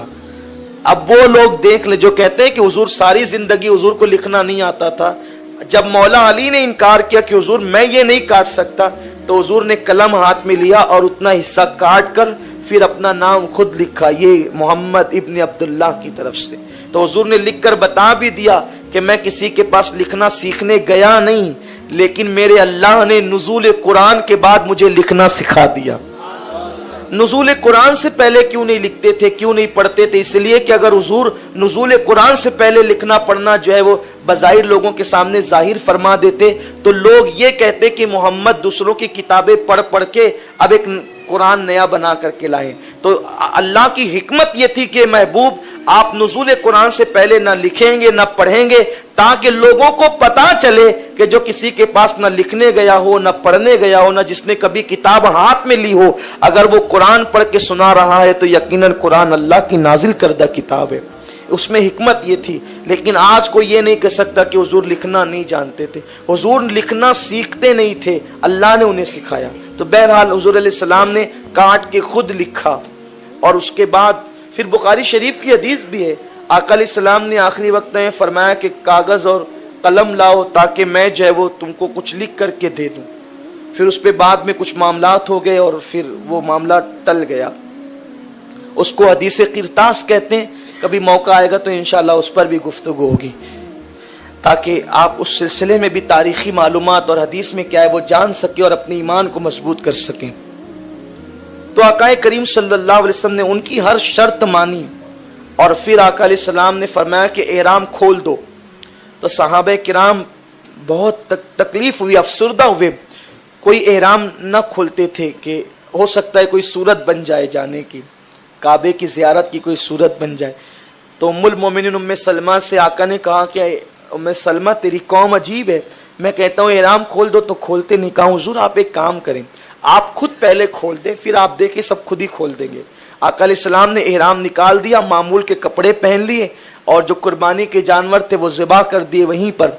تو جب صحابہ نے دیکھا کہ حضور نے احرام نکال دیا ہے تو سارے صحابہ نے احرام نکال دیا اور وہ واپس لوٹے۔ جب وہ واپس لوٹے تو اس وقت جو ہے اللہ تعالیٰ نے اپنے محبوب سے فتح کا وعدہ کیا، اذا جاء نصر اللہ والفتح ورأیت الناس يدخلون فی دین اللہ افواجا، یہ فتح کا وعدہ تھا، انا فتحنا لک فتحا مبینا۔ یہ اللہ نے وعدے کی اور محبوب خوشی خوشی واپس لوٹے فتح کی بشارت کے ساتھ۔ لیکن لوگوں کو حیرت تھی کہ 10 سال کا معاہدہ ہے کہ 10 साल तक एक दूसरे से जंग नहीं होगी, एक दूसरे पे हमला नहीं होगा, तो हम वापस कैसे लौटेंगे, बहुत जल्द कैसे लौटेंगे। फिर ये हुआ कि अभी 2 ही साल गुजरे थे, आका की तरफ से मुआहिदा बिल्कुल मुकम्मल उस पे अमल हो रहा था, कोई आता तो वापस कर दिया जाता, बहुत अमन के मामलात थे। हुजूर अलैहिस्सलाम के साथ जिन लोगों ने इत्तिहाद का वादा किया था वो बनु खिज़ाआ था, और मक्के के कुफारों के साथ जिन्होंने इत्तिहाद का मुआहिदा किया था वो बनु बकर था। अब खिज़ाआ और बनु बकर ये दोनों मक्के के करीब ही रहते थे और ये दोनों की पुरानी दुश्मनियां थी। चूंकि अब तक हुजूर से सब लड़ रहे थे मिलकर, तो आपस में नहीं लड़ रहे थे, आकाए करीम से लड़ रहे थे, तो उलझे हुए थे उधर ही, आपस में नहीं। अब जब इधर 10 साल की फुर्सत मिल गई कि इधर से कोई खतरा नहीं है, तो बनु बकर ने सोचा कि खिज़ाआ पर हमला करके इंतकाम ले लिया जाए। और चूंकि मुआहिदा हुआ था कि खिज़ाआ ने हमारे साथ इत्तिहाद किया है तो तुम इनसे भी नहीं लड़ सकते, हमसे नहीं लड़ सकते तो 10 साल इनसे भी नहीं लड़ सकते। तो उन्होंने क्या किया, मक्के के कुफारों को बुलाकर बनु बकर ने खिज़ाआ पर हमला किया, और मक्के के बड़े बड़े काफिरों ने अपने चेहरे पर स्कार्फ लगाकर और पर्दे डालकर उनको तलवारों से कत्ल किया। क्योंकि उनको ये मामला ही नहीं था कि कोई हम पर हमला करेगा और हमला हम पर होगा।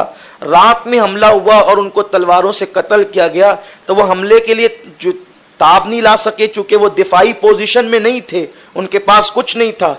तो उन्होंने जान बचाने के लिए हरम में पनाह ली के काबे में चले जाएं, काबे के सहन में, तो हरम में कम से कम नहीं मारेंगे, क्योंकि जाहिलियत के दौर में भी लोग काबे का एहतराम करते थे। तो वो जान बचाने के लिए बनु खिज़ाआ के लोग पहुंचे काबे के अंदर, तो वहां भी जो अवाम थी बनु बकर की वो तो रुक गए, तलवारें डाल दी कि अब ये हरम में आ गए ना मारो। लेकिन जो नौफल नाम का बनु बकर का सरदार था, उसने अपनी कौम को ललकारा कि अब ऐसा मौका नहीं आएगा, जितना कत्ल कर सकते इनको कत्ल कर लो, और काबे के सहन में उनको कत्ल किया। उसमें अकरमा इब्न अबी जहल भी मौजूद था, और भी बहुत सारे लोग बड़े बड़े कुफार मक्का मौजूद थे। तो वो वहां से चिल्लाते थे, या मोहम्मदा, ए मोहम्मद हमारी मदद कीजिए। उम्मुल मोमिनीन माँ उम्मे सलमा फरमाती है, शारे बुखारी अल्लामा ज़ुरक़ानी रहमतुल्लाहि ताला अलैह लिखते हैं कि उम्मुल मोमिनीन माँ उम्मे सलमा फरमाती है कि हुजूर आधी रात के वक्त वुजू कर रहे थे। कहाँ कर रहे थे? मदीने मुनव्वरा में वुजू कर रहे थे। देख रहे हैं, ये शारे बुखारी की रिवायत में बयान कर रहा हूं, तवज्जो फरमाएं और ईमान ताजा होगा। अच्छा, बनु खिज़ाआ भी काफिर थे, लेकिन चूंकि हुजूर से इत्तिहाद हो गया था, वो मोमिन, अभी उन्होंने उनके पूरे काफिले ने, कबीले ने कलमा नहीं पढ़ा था। तो हुजूर वुजू फरमा रहे थे आधी रात को, और वुजू करते वक्त हुजूर ने अचानक कहा, लब्बैक लब्बैक लब्बैक, नसरता नसरता नसरता। हुजूर ने 3 बार कहा, मैं हाजिर हूं, मैं हाजिर हूं, और तुम्हारी मदद की गई, तुम्हारी मदद की गई, यूं ऐलान किया। माँ उम्मे सलमा कहती है, मैंने पूछा, हुजूर आप तन्हाई में किससे बातें कर रहे हैं, किसकी मदद की कर रहे हैं, किसके लिए हाजिरी का ऐलान कर रहे हैं? अभी कोई तार का सिस्टम नहीं है, कोई मोबाइल का सिस्टम नहीं है, कोई फोन का सिस्टम नहीं है। मक्के मुकर्रमा से मदीने मुनव्वरा का फासला 450 किलोमीटर का है। उधर वो हादसा हो रहा है। उम्मे सलमा माँ पूछती है कि हुजूर आप किसको मदद के लिए आवाज दे रहे कि मैं हाजिर हूँ, हाजिर हूँ? आका ने फरमाया, उम्मे सलमा इस वक्त तो बनु खिज़ाआ जो हमारे हलीफ हैं, जिन्होंने हमारी पनाह ली है, बनु बकर ने और कुफार मक्का ने मिलकर उनके आदमियों को कत्ल कर दिया और उनको खूब मारा। तो जब वो मार खा रहे थे तो मुझे मदद के लिए पुकार रहे थे, तो मैं उनकी मदद पर उनकी धाड़स बंधाकर यहाँ से आवाज दे रहा था। अब आप मुझे बताएं ना कि अगर काफिर मक्के से मदद के लिए पुकारे तो मेरा नबी मदीने में बैठकर लब्बैक लब्बैक कहता है। अगर मालेगांव से मोमिन अगीस ने या रसूल अल्लाह पुकारे तो क्या मदीने से मेरे मुस्तफा की मदद नहीं आएगी? ये मैं हदीस पेश कर रहा हूँ, हदीस पेश कर रहा हूँ। हुजूर ने लब्बैक लब्बैक कहा, मैं हाजिर हूं कहा, और नुसरत की बशारत भी दी। और उसके बाद अभी ये बात हुजूर और उम्मे सलमा तक थी। 3-4 दिन के बाद वो जो बनु खिज़ाआ का काफिला था وہ واپس حضور کی بارگاہ میں آیا. حضور فجر کی نماز کے لیے گئے تھے اور انہوں نے ساری داستان غم سنا دی. 13 لوگوں کو قتل کر دیا گیا تھا, وہ بھی کعبہ شریف کے صحن میں. آقا علیہ السلام نے فرمایا کہ تم جاؤ, میں تمہاری ضرور مدد کروں گا انشاءاللہ. اور اس کے بعد پھر وہ گئے تو آقا کریم صلی اللہ علیہ وسلم, دیکھیں انداز دیکھیں میرے رسول کا, چونکہ مکے والوں سے معاہدہ تھا انہوں نے توڑ دیا.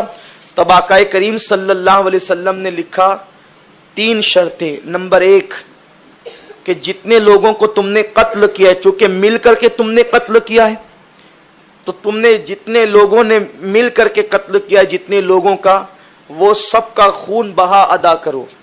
ان کی دیت تمہیں دینی ہوگی, اس کا جرمانہ تم کو دینا ہوگا, جو بھی طے ہوگا وہ. اگر یہ نہیں کرتے تو دوسری شرط یہ ہے کہ تم یہ اعلان کر دو کہ ہم نے بنو بکر کو اپنا دوست تو نہیں رکھا, ہم ان سے الگ ہوئے, ان کو الگ کر دیا. پھر بنو بکر کو نپٹنا ہمارا کام ہے, کیونکہ اس نے ہمارے دوستوں سے, حلیفوں سے غداری کی ہے. تو تم اعلان کر دو کہ بنو بکر کے ساتھ ہمارا کوئی تعلق نہیں.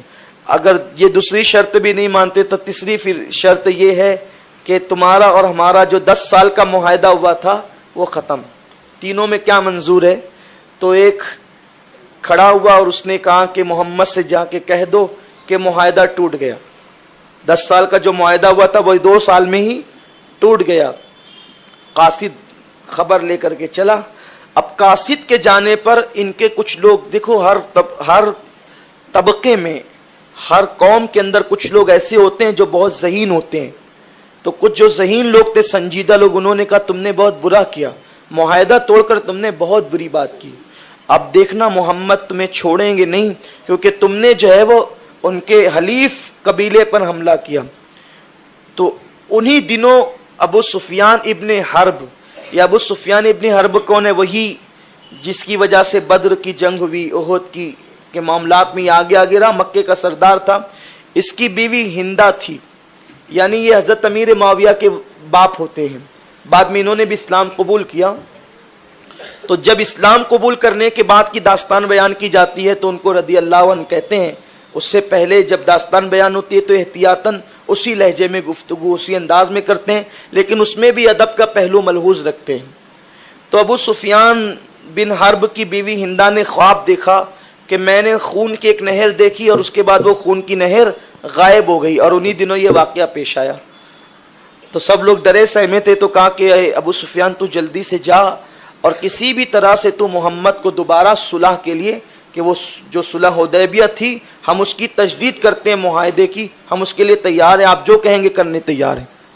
چونکہ یہ صلح کا فائدہ 2 سالوں میں یہ ہوا کہ مسلمانوں کو جو ریاست تھی, اسلامی ریاست مدینہ منورہ, اس میں مستحکم اور مضبوط ہونے کا موقع ملا. کفاروں کو بھی بہت نزدیک سے مذہب کو سمجھنے کا, اسلام کو دیکھنے کا موقع ملا. لوگ تیزی سے مسلمان ہوتے گئے. اس 2 سال میں بھی بہت بڑا فائدہ ہوا. تو پھر بہرحال یہ ہوا, دیکھو اللہ جو کرتا ہے بہتر کرتا ہے. اگر وہ معاہدے تک کا یہ نہیں ٹوٹتا نا, تو حضور علیہ السلام تو اسی معاہدے میں پردہ فرما جاتے, کیونکہ 6 سے لے کے 10 تک اگر معاہدہ قائم رہتا تو کب تک رہتا؟ 26 تک قائم رہتا, یا 16 تک قائم رہتا, اور 11 میں تو آقا علیہ السلام پردہ فرما گئے. لیکن اللہ کو کچھ اور منظور تھا. اللہ کے ہر کام میں حکمت ہے. شر وہ آتا ہے کہ جس میں خیر کا پہلو ہوتا ہے. تو ابو سفیان جتنی تیزی سے ہو سکے وہاں پہنچے, اور وہاں پہنچنے کے بعد انہوں نے سیدھا حضور کی بارگاہ میں کہا کہ میں اس لیے آیا ہوں کہ میں معاہدے کی تجدید کروں. آقا نے کوئی جواب نہیں دیا. آقا علیہ السلام ناراض تھے, جلال میں تھے. ابو سفیان سے کوئی بات نہیں کی. جب ابو سفیان سے کوئی بات نہیں کی تو ابو سفیان کے پرانے مکہ مکرمہ سے تعلقات تھے, کیونکہ ایک ہی وطن کے سب لوگ تھے اور رشتہ داریاں بھی تھی. تو حضرت ابو بکر صدیق اور فاروق اعظم کے پاس ابو سفیان پہنچے, کہا کہ کچھ کہہ دیتا ہوں. دونوں نے کہا کہ جب حضور کوئی فیصلہ لے لیتے ہیں نا, تو ہم لوگوں کی مجال نہیں ہوتی کہ بیچ میں مداخلت کریں. ہم کچھ تو کہاں دوستی ہے, رشتہ داری ہے, کہ ہم نے ساری رشتہ داریوں کو پیر کے نیچے کچل دیا ہے. اب ہمارا دوست وہی ہے جو محمد عربی کا غلام ہے. ہم ساری رشتہ داریاں اسی رشتے کی بنیاد پر ہے, ورنہ اب ہمارے ساتھ کسی کوئی رشتہ داری نہیں ہے. تو ابو سفیان بہت تاؤ میں آ گئے. ٹھیک ہے, تم نہیں مدد کرتے ہو تو میری بیٹی محمد کے نکاح میں ہے, بیوی ہے محمد عربی کی, اور آدمی بیوی کی بات تو بہت مانتا ہی ہے. تو उम्मे हबीबा जो सगी बेटी थी उसके दरवाजे पे गए, बेटी ने दूर से देखा और उसके बाद नाराजगी का इजहार किया। जब करीब आए तो बिस्तर लपेटना शुरू किया। कहा बेटी पहचाना नहीं, मैं अबू सुफियान हूं, शायद बहुत दिनों के बाद देखा इसलिए पहचान नहीं पा रही हो। बिस्तर मेहमान आने पर बिछाया जाता है, लपेटा नहीं जाता। कहा अबू सुफियान मेरे नबी का पाक बिस्तर है, तू नापाक है, और सुन मेरे नबी के पाक बिस्तर पर तू बैठने के काबिल नहीं है। तो कहा बेटी तू ऐसा कहती? कहा हाँ, सारे रिश्ते मोहम्मद की बुनियाद पर है, मुस्तफ़ा की बुनियाद पर है, पिदर मादर बिरादर जान और माल उन पर फिदा कर दे, सब फिदा कर दिया है। अबू सुफियान जब वहां नहीं बनी तो वहां से निकले।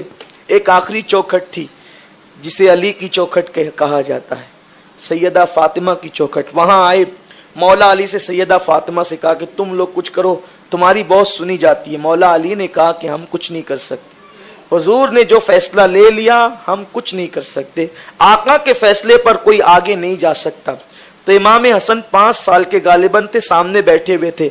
अबू सुफियान ने इमाम हसन से कहा बेटे तुम कह दो कि मैंने मक्के वालों को पनाह दे दी, आज से दुनिया तुम्हें अरब का सरदार मान लेगी।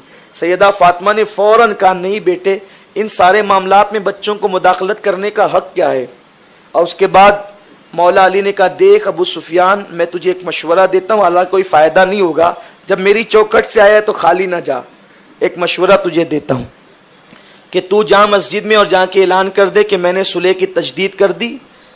मुमकिन तो नहीं लगता कि हुजूर जवाब देंगे, अगर जवाब दिए तो तेरा काम बन जाएगा, वरना तू वापस चला जा। बहरहाल वो मस्जिद में गए और जाने के बाद ऐलान किया कि मैंने सुलह की तजदीद कर दी। किसी ने कोई जवाब नहीं दिया, वो वापस पलटे। जब वापस पलटे तो वहां जा करके उन लोगों ने पूछा कि क्या खबर है। कहा कि ये सारी दास्तान सुनाई और कहा कि मैंने खुद ऐलान कर दिया है। तो कहा उन्होंने जवाब क्या दिया? कहा कोई जवाब नहीं दिया। तो कहा कि ये सुलह भी नहीं हुई और जंग भी नहीं हुई, अब क्या समझ सकते हैं। बहरहाल वो उधर बेचैन थे। इधर अल्लाह के नबी सल्लल्लाहु अलैहि वसल्लम ने सबसे पहले अम्मी जान आयशा सिद्दीका से कहा कि आयशा जंग के सारे सामान जो है वो तैयार कर लो, और सहाबा से कहा कि हमें जंग के लिए जाना है, तैयारी करो। और जो हलीफ कबीले थे उनसे भी कहा कि वो सब भी जंग के लिए तैयार हो जाएं। लेकिन हुजूर ने इस बात को इतने राज में रखा कि सैयदना अबू बकर सिद्दीक को भी नहीं बताया कि हमें कहाँ जाना है। बस इतना मालूम था कि जंग के लिए जाना है, कहाँ जाना है किसी को नहीं मालूम। यानी इतनी राजदारी के साथ आकाए करीम ने किसी को नहीं, यारे गार को तक नहीं बताया कि हमारा इरादा क्या है। सबको मालूम था कि जंग के लिए जा रहे हैं, कहां जा रहे, लेकिन किसी में मजाल भी नहीं कि पूछे कि कहां जा रहे। कितना अदब करते थे साहबा। उम्मुल मोमिनीन मां आयशा के पास सिद्दीक अकबर गए, उनके घर में बेटी थी, आना जाना था। तो मां आयशा सिद्दीका हथियार दुरुस्त करी थी। कहा बेटी हुजूर ने तुम्हें यह हुक्म दिया है? कहा हाँ, इरादा जंग का है। तो कहा कहां का है, तुम्हें कुछ बताया? कहा अल्लाह की कसम मुझे भी नहीं मालूम, सिर्फ इतना जानती हूं कि जंग के लिए जा रहे हैं, लेकिन कहां जा रहे हैं आका ने मुझे भी नहीं बताया, जबकि अक्सर ऐसा नहीं होता था। जब सब तैयारी होने लगी तो चूंकि अल्लाह ने अपने नबी को इल्म गैब अता किया था। अब मैं बुखारी शरीफ की हदीस पढ़ने लगा हूं, वो अर्ज कर रहा हूं। यह हदीस बुखारी शरीफ की है। एक सहाबी थे हातिब इब्ने अबी बलता, ये बद्र में बदरी सहाबी है, हुजूर अलैहिस्सलाम के साथ जंग बद्र में थे। इन्होंने महसूस कर लिया कि जंग तो होगी लेकिन बहुत खतरनाक होगी, जिसके साथ भी होगी बड़ी खतरनाक होगी। हुजूर कहाँ जा रहे हैं किसी को पता नहीं, लेकिन इन्होंने मक्के वालों को खत लिखा कि हुजूर बहुत बड़ी जंग की तैयारी कर रहे हैं, हो सकता शायद तुम्हारी तरफ आना हो, तुम लोग होशियार रहना। हालांकि थे पक्के मोमिन, बड़े मुअज़्ज़ज़ थे, लेकिन उन्होंने जो है वो खत लिख दिया। अब खत उन्होंने एक औरत के हाथ से भेजा। वो औरत अभी चली थी अपने जुड़े में बांध कर, क्योंकि अल्लाह ने अपने महबूब को इल्म गैब दिया था, गैब का इल्म दिया था। तो आकाए करीम सल्लल्लाहु अलैहि वसल्लम ने हज़रत सैयदना मौला अली और हज़रत मिक़दाद, इन हजरात को, और एक साहबी और थे, इन लोगों को भेजा कि जाओ फला फला मुकाम पर एक बाग है, उस बाग के पास एक औरत मिलेगी फला फला नाम की, और उसके पास वो खत है, उससे छीन कर ले आओ। किसी भी तरह वो खत मक्के तक नहीं पहुंचना चाहिए। ये लोग पहुंचे तो बिल्कुल बेआईनी ही उसी बाग के पास वो औरत मिली। देखो लोग जब सफर करते हैं तो तेजी से भी करते हैं, धीरे धीरे भी चलते हैं। کوئی نکلنے والا اگر یہاں سے بمبئی کے لیے نکلا ہے تو بمبئی 5 گھنٹے میں پہنچتا ہے آدمی, 3.5 گھنٹے میں بہت تیز رفتار سے جائے گا تو بھیونڈی پہنچے گا. تو یہاں کوئی گھڑی دیکھ کے بیٹھے بیٹھے شیخی نہیں بگاڑ سکتا کہ دیکھ 3:30 بج گیا, وہ جو ابھی نکلے تھے نا وہ بھیونڈی میں, ذرا ان سے بات کر. تو کوئی ضروری نہیں ہے کہ وہ بھیونڈی میں ہوں گے, کیوں گاڑی پنچر ہو گئی ہوگی, یا وہ کھانے کے لیے کہیں رک گئے ہوں گے, یا چائے کے لیے رک گئے ہوں گے, یا ایکسیڈنٹ ہو گیا ہوگا. ایگزٹ کوئی بتا نہیں سکتا کہ کون کب کہاں پہنچے گا. اسی طرح وہ عورت اونٹنی پر سوار ہو کر گئی تھی, اونٹنی دوڑتی تھی, چلا کر بھی لے جا سکتی تھی, یا ممکن ہے کہ جتنی دوڑ عام طور پہ ہوتی تھی اس سے زیادہ دوڑا کے لے جا سکتی تھی, تو باغ کے آگے بھی پہنچ سکتی تھی. یا پھر ہو سکتا اس کو نیند لگ گئی, 2 گھنٹے کا سوچ کے سویا, 6 گھنٹے سو گئی. کچھ بھی حادثات ہو سکتے تھے, یا ممکن ہے وہ مر ہی گئی, موت کا کیا بھروسہ. لیکن حضور فرما رہے وہ فلاں باغ کے پاس عورت ہے اور وہاں جا کر اس کو پکڑو, اور وہیں ملی. وہ ملی تو صحابہ نے یہ نہیں کہا کہ حضور علیہ السلام کو غیب کا علم نہیں. یہ ساری باتیں وہ نہیں کرتے تھے, وہ مانتے تھے کہ اللہ نے اپنے حبیب سے جب اپنی ذات نہ چھپائی تو اپنی بات کیوں چھپائے گا. وہ سب جانتے تھے, ان کا عقیدہ مضبوط تھا اور ان کی کامیابی کی یہی دلیل تھی. بہرحال وہ عورت کے پاس پہنچے, کہا خط نکال. اس نے کہا میرے پاس کوئی خط نہیں ہے. مولا علی کا یقین دے کے فرماتے ہیں میرا نبی کبھی جھوٹ نہیں بولتا, میرا نبی جھوٹ نہیں بول سکتا. انہوں نے کہا خط تیرے پاس ہے تو ہے, تو خط دے. اس نے کہا میرے پاس نہیں ہے. کہا کہ اگر خط نہیں دے گی, بخاری کے الفاظ ہے, میں تجھے ننگا کر دوں گا اور ننگا کر کے تیری تلاشی لوں گا, کیونکہ میرا نبی کبھی جھوٹ نہیں بول سکتا. جب اس کو دھمکی دی مولا نے تو اس نے اپنے جڑے سے جو ہے وہ خط نکال کر کے دیا. خط آیا, حاطب ابن ابی بلتا کا خط تھا. فاروق اعظم تیش میں آ گئے, تلوار نکالی, حضور اس منافق کو قتل کر دوں گا, اس نے بہت بڑا جرم کیا ہے. میرے آقا فرماتے ہیں عمر ٹھہرو, بات کرنے دو. میرے رسول نے فرمایا حاطب کیا بات ہے؟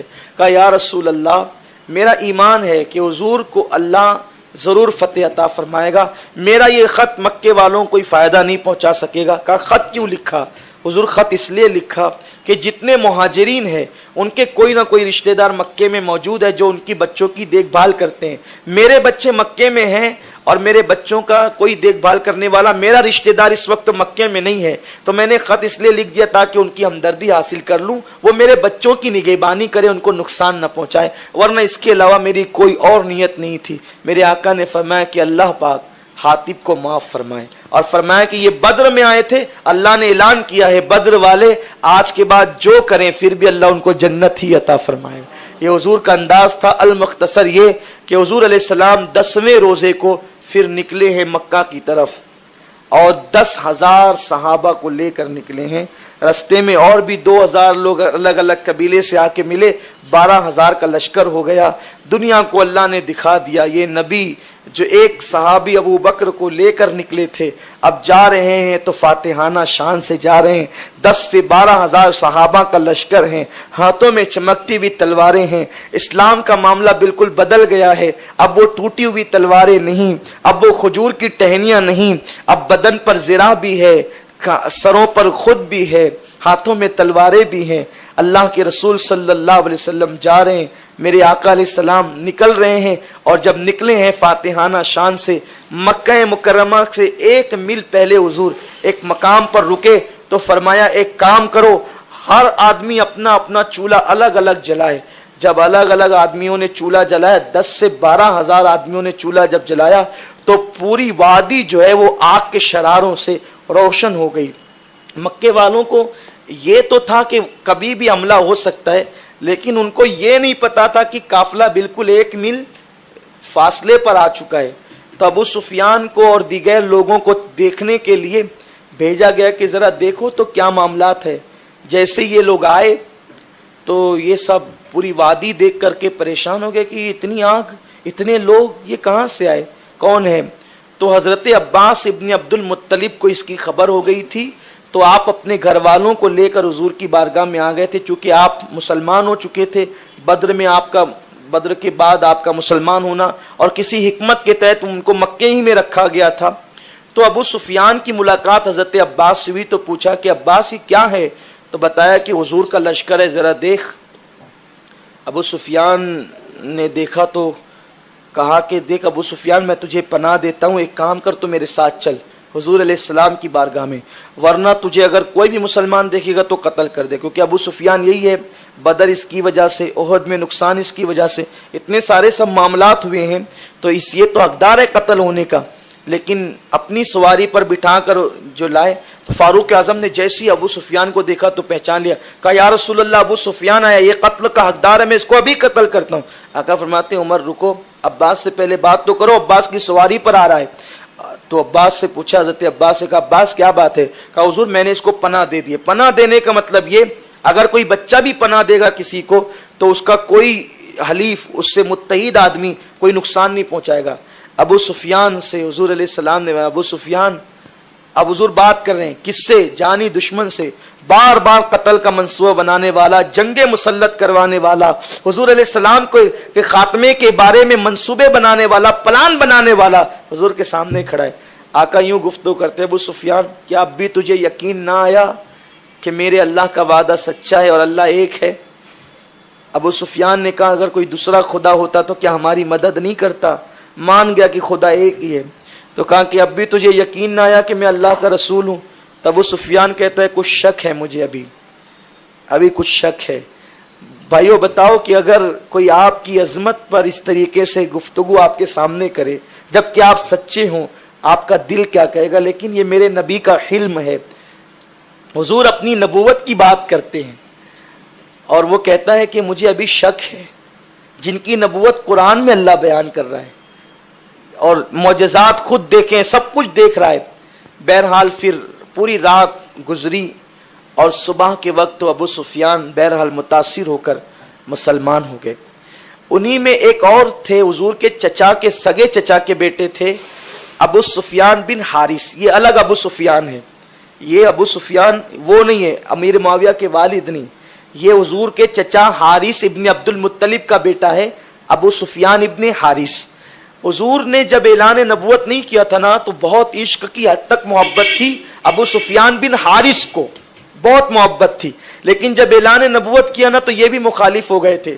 सगे चचा के बेटे हैं और इतनी मोहब्बत है कि हुजूर पे सब कुर्बान करते हैं, लेकिन ऐलान नबूवत की बुनियाद पर मुखालिफ हो गए और इतने मुखालिफ हुए कि हुजूर की मुजम्मत के अंदर शेर लिखने लगे और हुजूर के लिए इतनी गंदी गंदी बातें शेर में बयान करते थे, हुजूर का दिल टूटा था। हज़रत अब्बास ने कहा हुजूर अबू सुफियान बिन हारिस भी आया, वो आपका भाई जो आपके साथ साथ रहता था ना?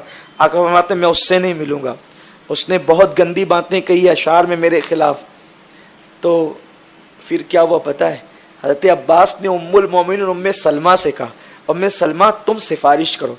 उम्मे सलमा ही कहा या रसूल अल्लाह, क्या आपकी रहमत से दूसरे मुस्तफीज होते हैं? आपके चचा का बेटा महरूम रहेगा? ये कह के रोने लगी और जब रोने लगी तो फिर हुजूर ने मैं कि ठीक है देखते हैं। इस तरह से हुजूर इस्लाम ने कुछ गुफ्तगू की तो मौला अली के पास अबू सुफियान बिन हारिस पहुंचा और उसने कहा अली कुछ करो, तुम भी तो मेरे भाई हो, चचा के बेटे तुम भी तो, मेरे बाप तुम्हारे बाप एक ही बाप की औलाद है। तो मौला अली ने कहा एक काम कर, अचानक जाके खड़े हो जा, हुजूर की बारगाह में सामने जाके खड़े हो जा और जो बातें यूसुफ अलैहिस्सलाम के भाइयों ने उनसे कही थी वही बात कह। कहा क्या कही थी? कहा ये कहना कि हुजूर अल्लाह ने आपको मर्तबे दिए और हमने तो खताएं की है, अब आपका फैसला क्या है? बस जाके ये बोल, फिर देख हुजूर का करम। वो बगैर किसी की सिफारिश के अब जाके अचानक आकर खड़े हो गए। अबू सुफियान बिन हारिस कहा कि हुजूर अल्लाह ने आपको बड़ी शानें दी है और हम तो खता करने वाले, अब आपका फैसला क्या है? तो मेरे आका ने फिर वही जवाब दिया जो यूसुफ अलैहिस्सलाम ने अपने भाइयों को दिया था, ला तसरीबा अलैकुमुल यौम, आज तुम पर कोई मुआखिजा नहीं, जाओ मैंने तुम्हें माफ किया। अस्की आका जो मैंने आपके खिलाफ लिखा है मैं सबसे तौबा करता हूँ, रुजू करता हूँ और अब आपकी नात लिखता हूँ। फिर हुजूर की शान में खूब कसीदे लिखे, खूब शानें लिखी हुजूर अलैहिस्सलाम की। फिर बहरहाल अल मुख्तसर ये कि वो काफिला चला। आका अलैहिस्सलाम ने फरमाया कि जब ये काफिला जाए ना, तो काफिला जाए तो अबू सुफियान को खड़े करके बताओ कि हमारा कितना बड़ा लश्कर है। आगे बिल्कुल आगे आगे बनी गफार का काफिला था, वो परचम लेकर के निकले और रास्ता तंग था, खूब निकले तलवारें चमकाते हुए। तो अबू सुफियान ने कहा ये कौन लोग है? कहा ये बनु गफार है। तो उसने तकब्बुर से कहा कि बनु गफार से मुझे क्या लेना देना। फिर उसके बाद एक के बाद एक के बाद एक फिर अंसार आए। अंसार का परचम हज़रत साद इब्ने उबादा के हाथ में था, उनके हाथ में था। कहा ये कौन लोग इतनी शान से आए? अबू सुफियान मरूब होते रहे कि ये किस शान से ये लोग आए हैं, निकले थे कैसे और आए किस शान से, देखो अल्लाह की शान है, सब्र करने वाले और हक पर कायम होने वालों को ये मर्तबे मिलते हैं। तो अबू सुफियान ने कहा कि ये कौन है? कहा ये अंसार है। हजरत अब्बास ने बताया ये अंसार है। तो जब अंसार में से हजरत साद ने देखा अबू सुफियान को तो कहा अबू सुफियान खैर मना, अल यौमा यौमुल मलहमा, ये दिन जो है ना बदले का दिन है, बदले का दिन, खून रेजी का दिन है ये अबू सुफियान तो कांप गया क्योंकि लश्कर ही ऐसा था। तो पूछा कि मोहम्मद कहाँ है? हुजूर बिल्कुल आखिरी में अपने सहाबा के साथ आ रहे थे। जब हुजूर आए तो अबू सुफियान की तरफ देखा। अबू सुफियान ने कहा ए मोहम्मद सल्लल्लाहु अलैहि वसल्लम। देखा साद ने क्या कहा? हुजूर ने मैं क्या कहा? कहा वो कहता है अल यौमा यौमुल मलहमा, आज का दिन खून रेजी का दिन है और काबा हलाल हो जाएगा। आका फरमाते हैं अबू सुफियान साद ने गलत कहा, आज का दिन जो है वो बदले का और खून रेजी का दिन नहीं है, अल यौमा यौमुल मरहमा, आज रहम का दिन है और आज माफी का दिन है। और साद ने जो गलत कहा उसकी सजा हम उसको ये देते हैं कि उसके हाथ से अब परचम ले लेंगे और कैस इब्ने साद जो उनके सगे बेटे हैं उन्हीं के हाथ में परचम दे दिया जाएगा। तो साद के हाथों से इस जुमले पर परचम लेकर हुजूर ने उनके बेटे के हाथ में, देखिए सजा भी कितनी प्यारी दी, गैरों के लिए अपनों को सजा दी तो भी अपनायत के साथ दी, यानी परचम लेकर दूसरे को नहीं दिया, खुद के उनके बेटे को दे दिया ताकि परचम रहे उनके घर में और उनको एहसास भी हो जाए कि इस तरह की बातें नहीं करना चाहिए। हजरत खालिद बिन वलीद भी एक जमाना था हुजूर के खिलाफ में उहद में लड़ने आए थे, बद्र में लड़ने आए थे, लेकिन ये आज हुजूर के साथ हैं।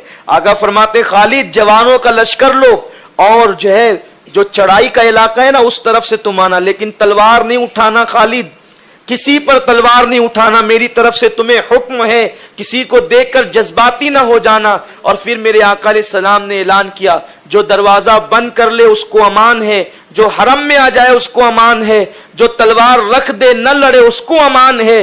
तो हज़रत अब्बास ने कान में कहा हुजूर ये अबू सुफियान थोड़ा नाम निहाद वाला आदमी है, थोड़ा इसको नाम चाहिए हुजूर, तो एक काम करें इसके बारे में भी कोई जुमला कह दे ताकि ये खुश हो जाए, जान का दुश्मन है। लेकिन हज़रत अब्बास ने कहा इसके लिए कुछ कह दें। तो हुजूर ने फरमाया जो अबू सुफियान के घर में दाखिल हो गया उसके लिए भी अमान है।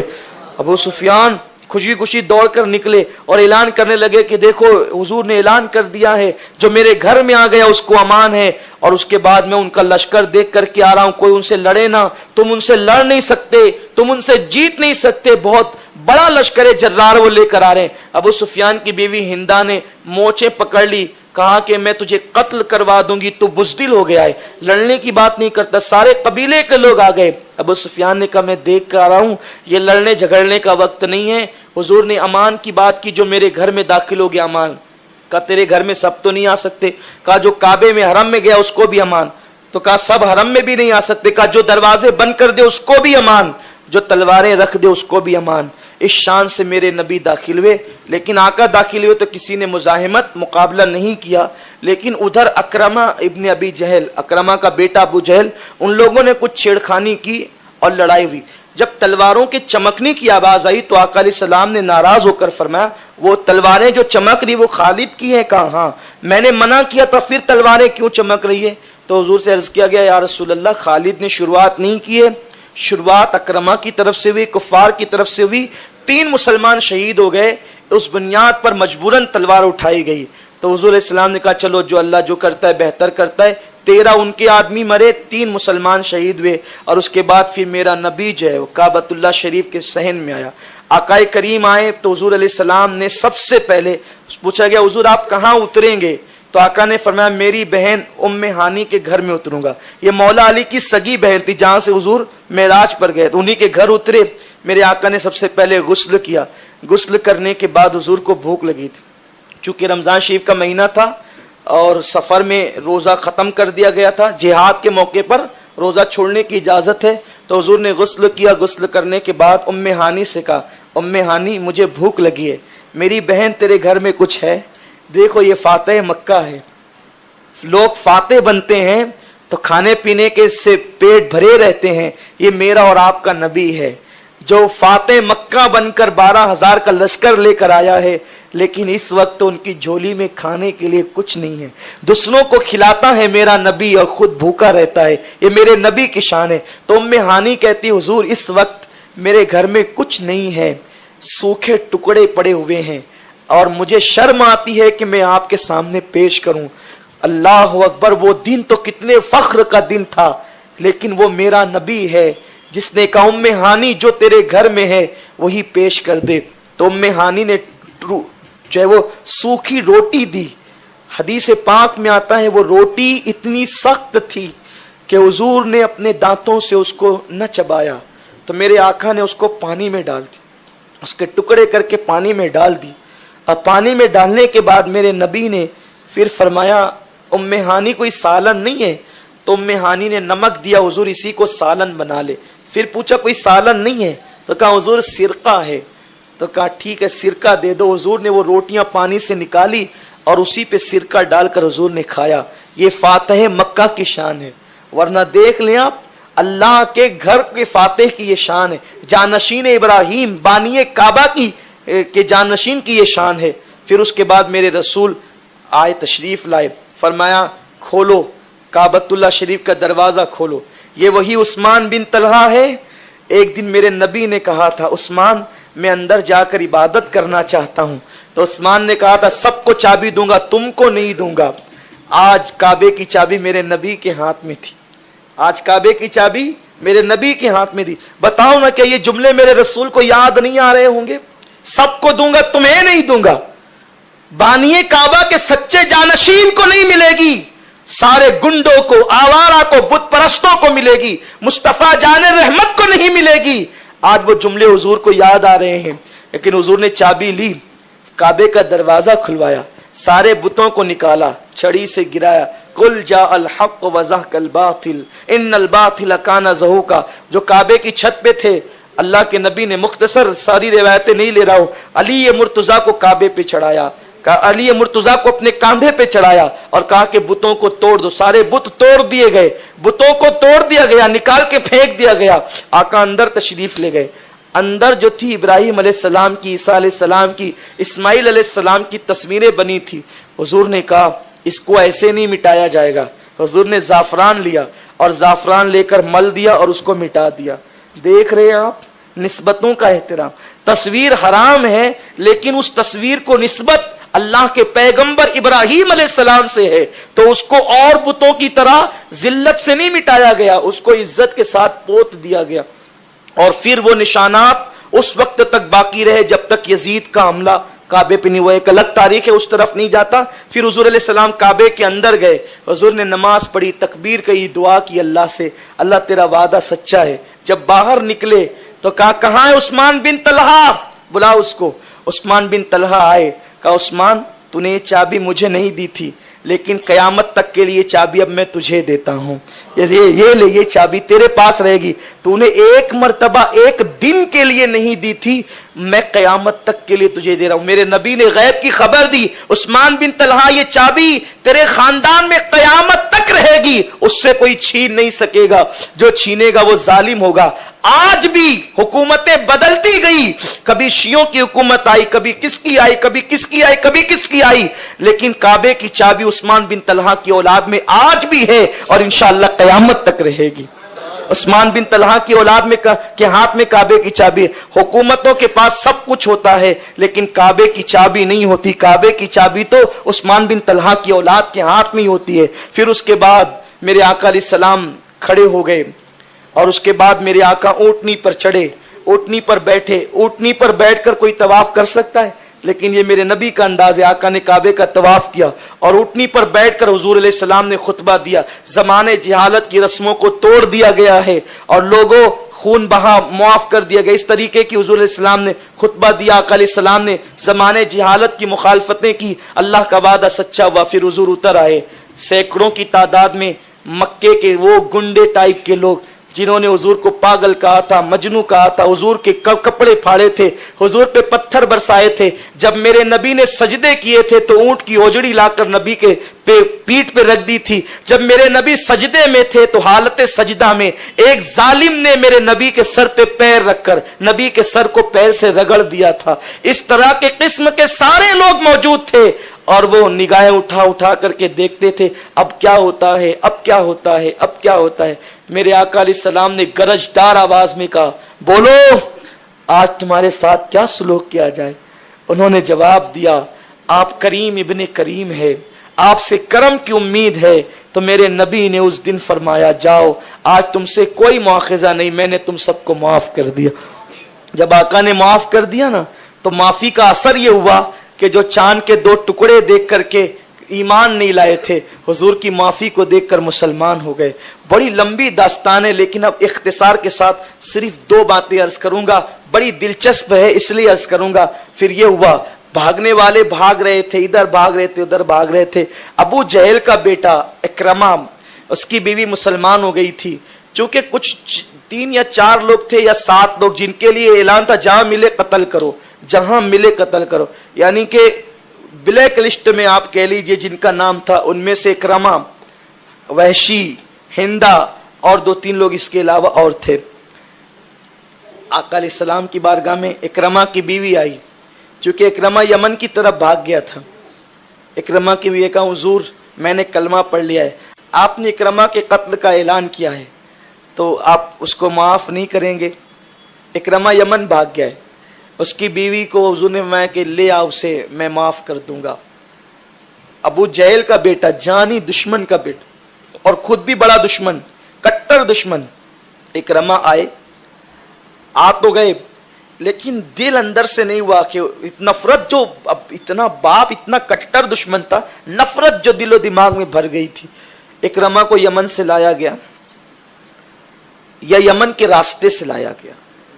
2 रिवायतें मिलती है, क्योंकि यमन पहुंचने की भी है और रास्ते से लाने की भी है, लेकिन मुझे ज्यादा मोतबर रिवायत रास्ते की पता चलती है, क्योंकि हुजूर अलैहिस्सलाम तो खुद 40 दिन वहां कयाम किए।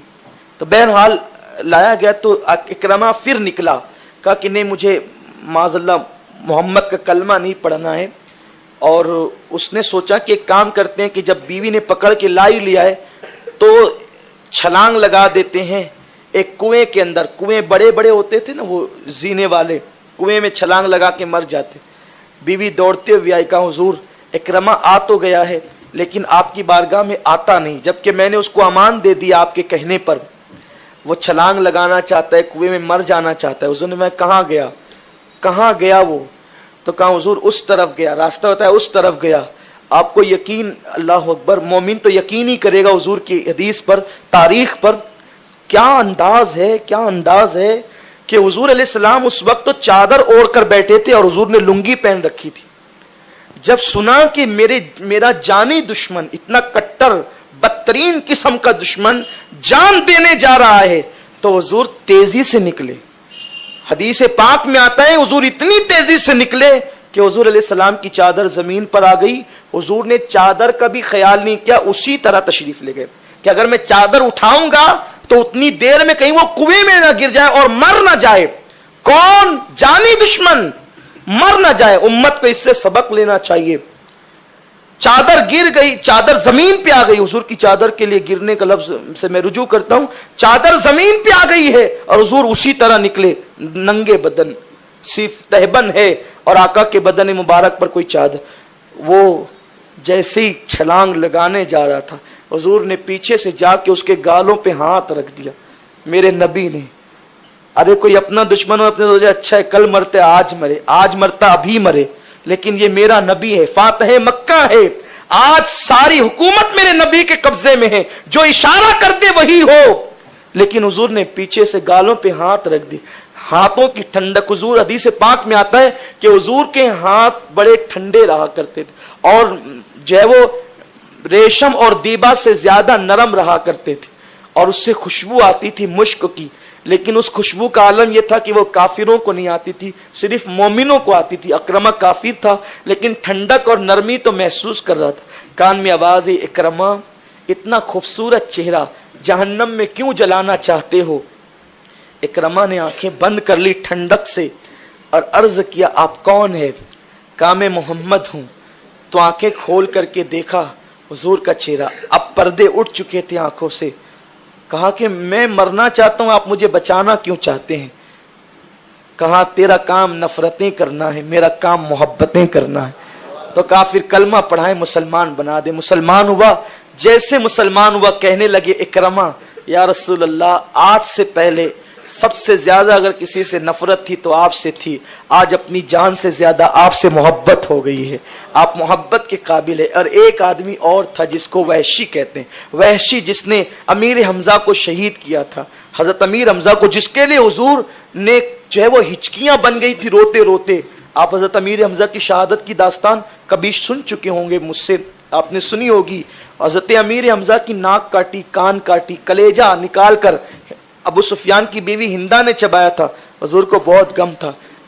जो मिले जैसे नजर आए कत्ल करने का हुक्म वहशी के लिए भी था।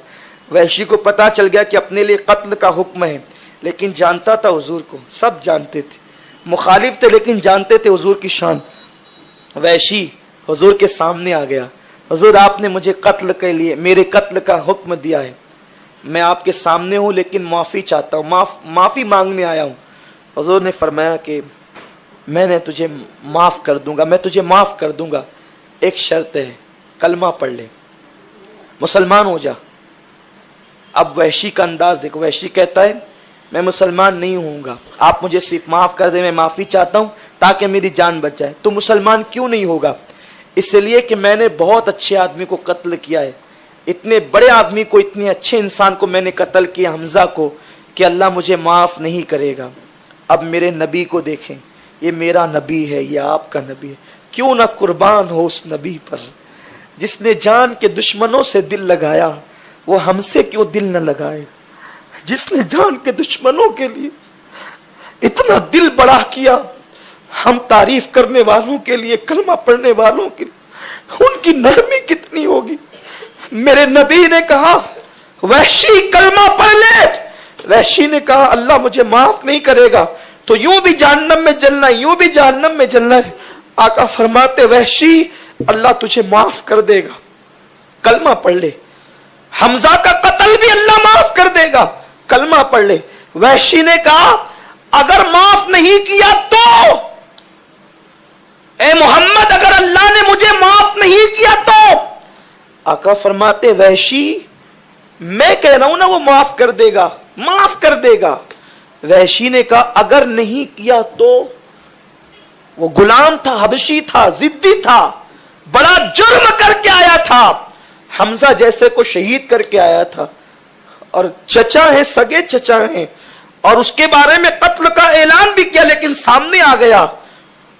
तो वो कहता है कि माफ नहीं करेगा, तो हुजूर कहते हैं मैं कह रहा हूं ना माफ कर देगा। तो वहशी कहते हैं अगर नहीं किया तो? अब मेरे नबी के जुमले सुनो, वहशी अगर अल्लाह ने तुझे माफ नहीं किया तो मैंने पूरी उम्मत के लिए एक सजदा करूंगा उनकी मगफिरत के लिए, और अल्लाह तुझे माफ नहीं करेगा तो तेरे लिए अलग से सजदा करूंगा, तेरे लिए अलग से सजदे में जाऊंगा। और अल्लाह की इज्जत की कसम तुझे जमानत देता हूं कि जब तक अल्लाह तेरी माफी का ऐलान नहीं करेगा मैं सजदे में से सर नहीं उठाऊंगा।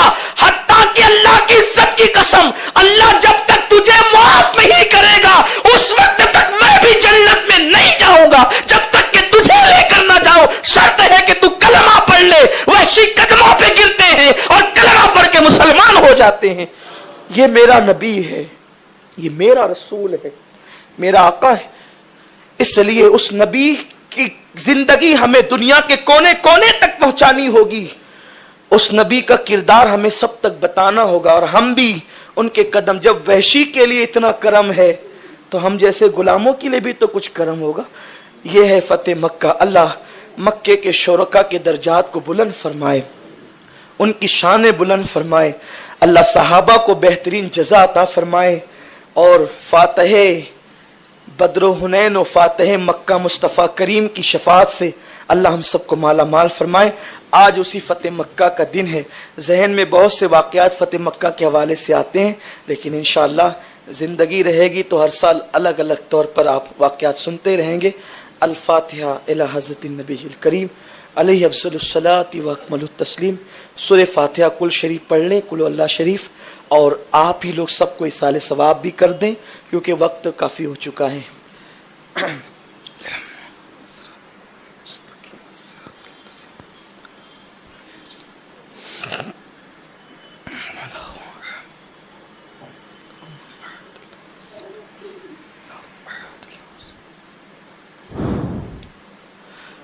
ان اللہ وملائکتہ یصلون علی النبی یا ایھا الذین آمنوا صلوا علیہ وسلموا تسلیما. اللہم صل علی سیدنا مولانا محمد معدن الجود والکرم وآلہ الکرام اجمعین. صلاۃ و سلام علیک یا جد الحسن والحسین وافوض امری الی اللہ ان اللہ بصیر بالعباد.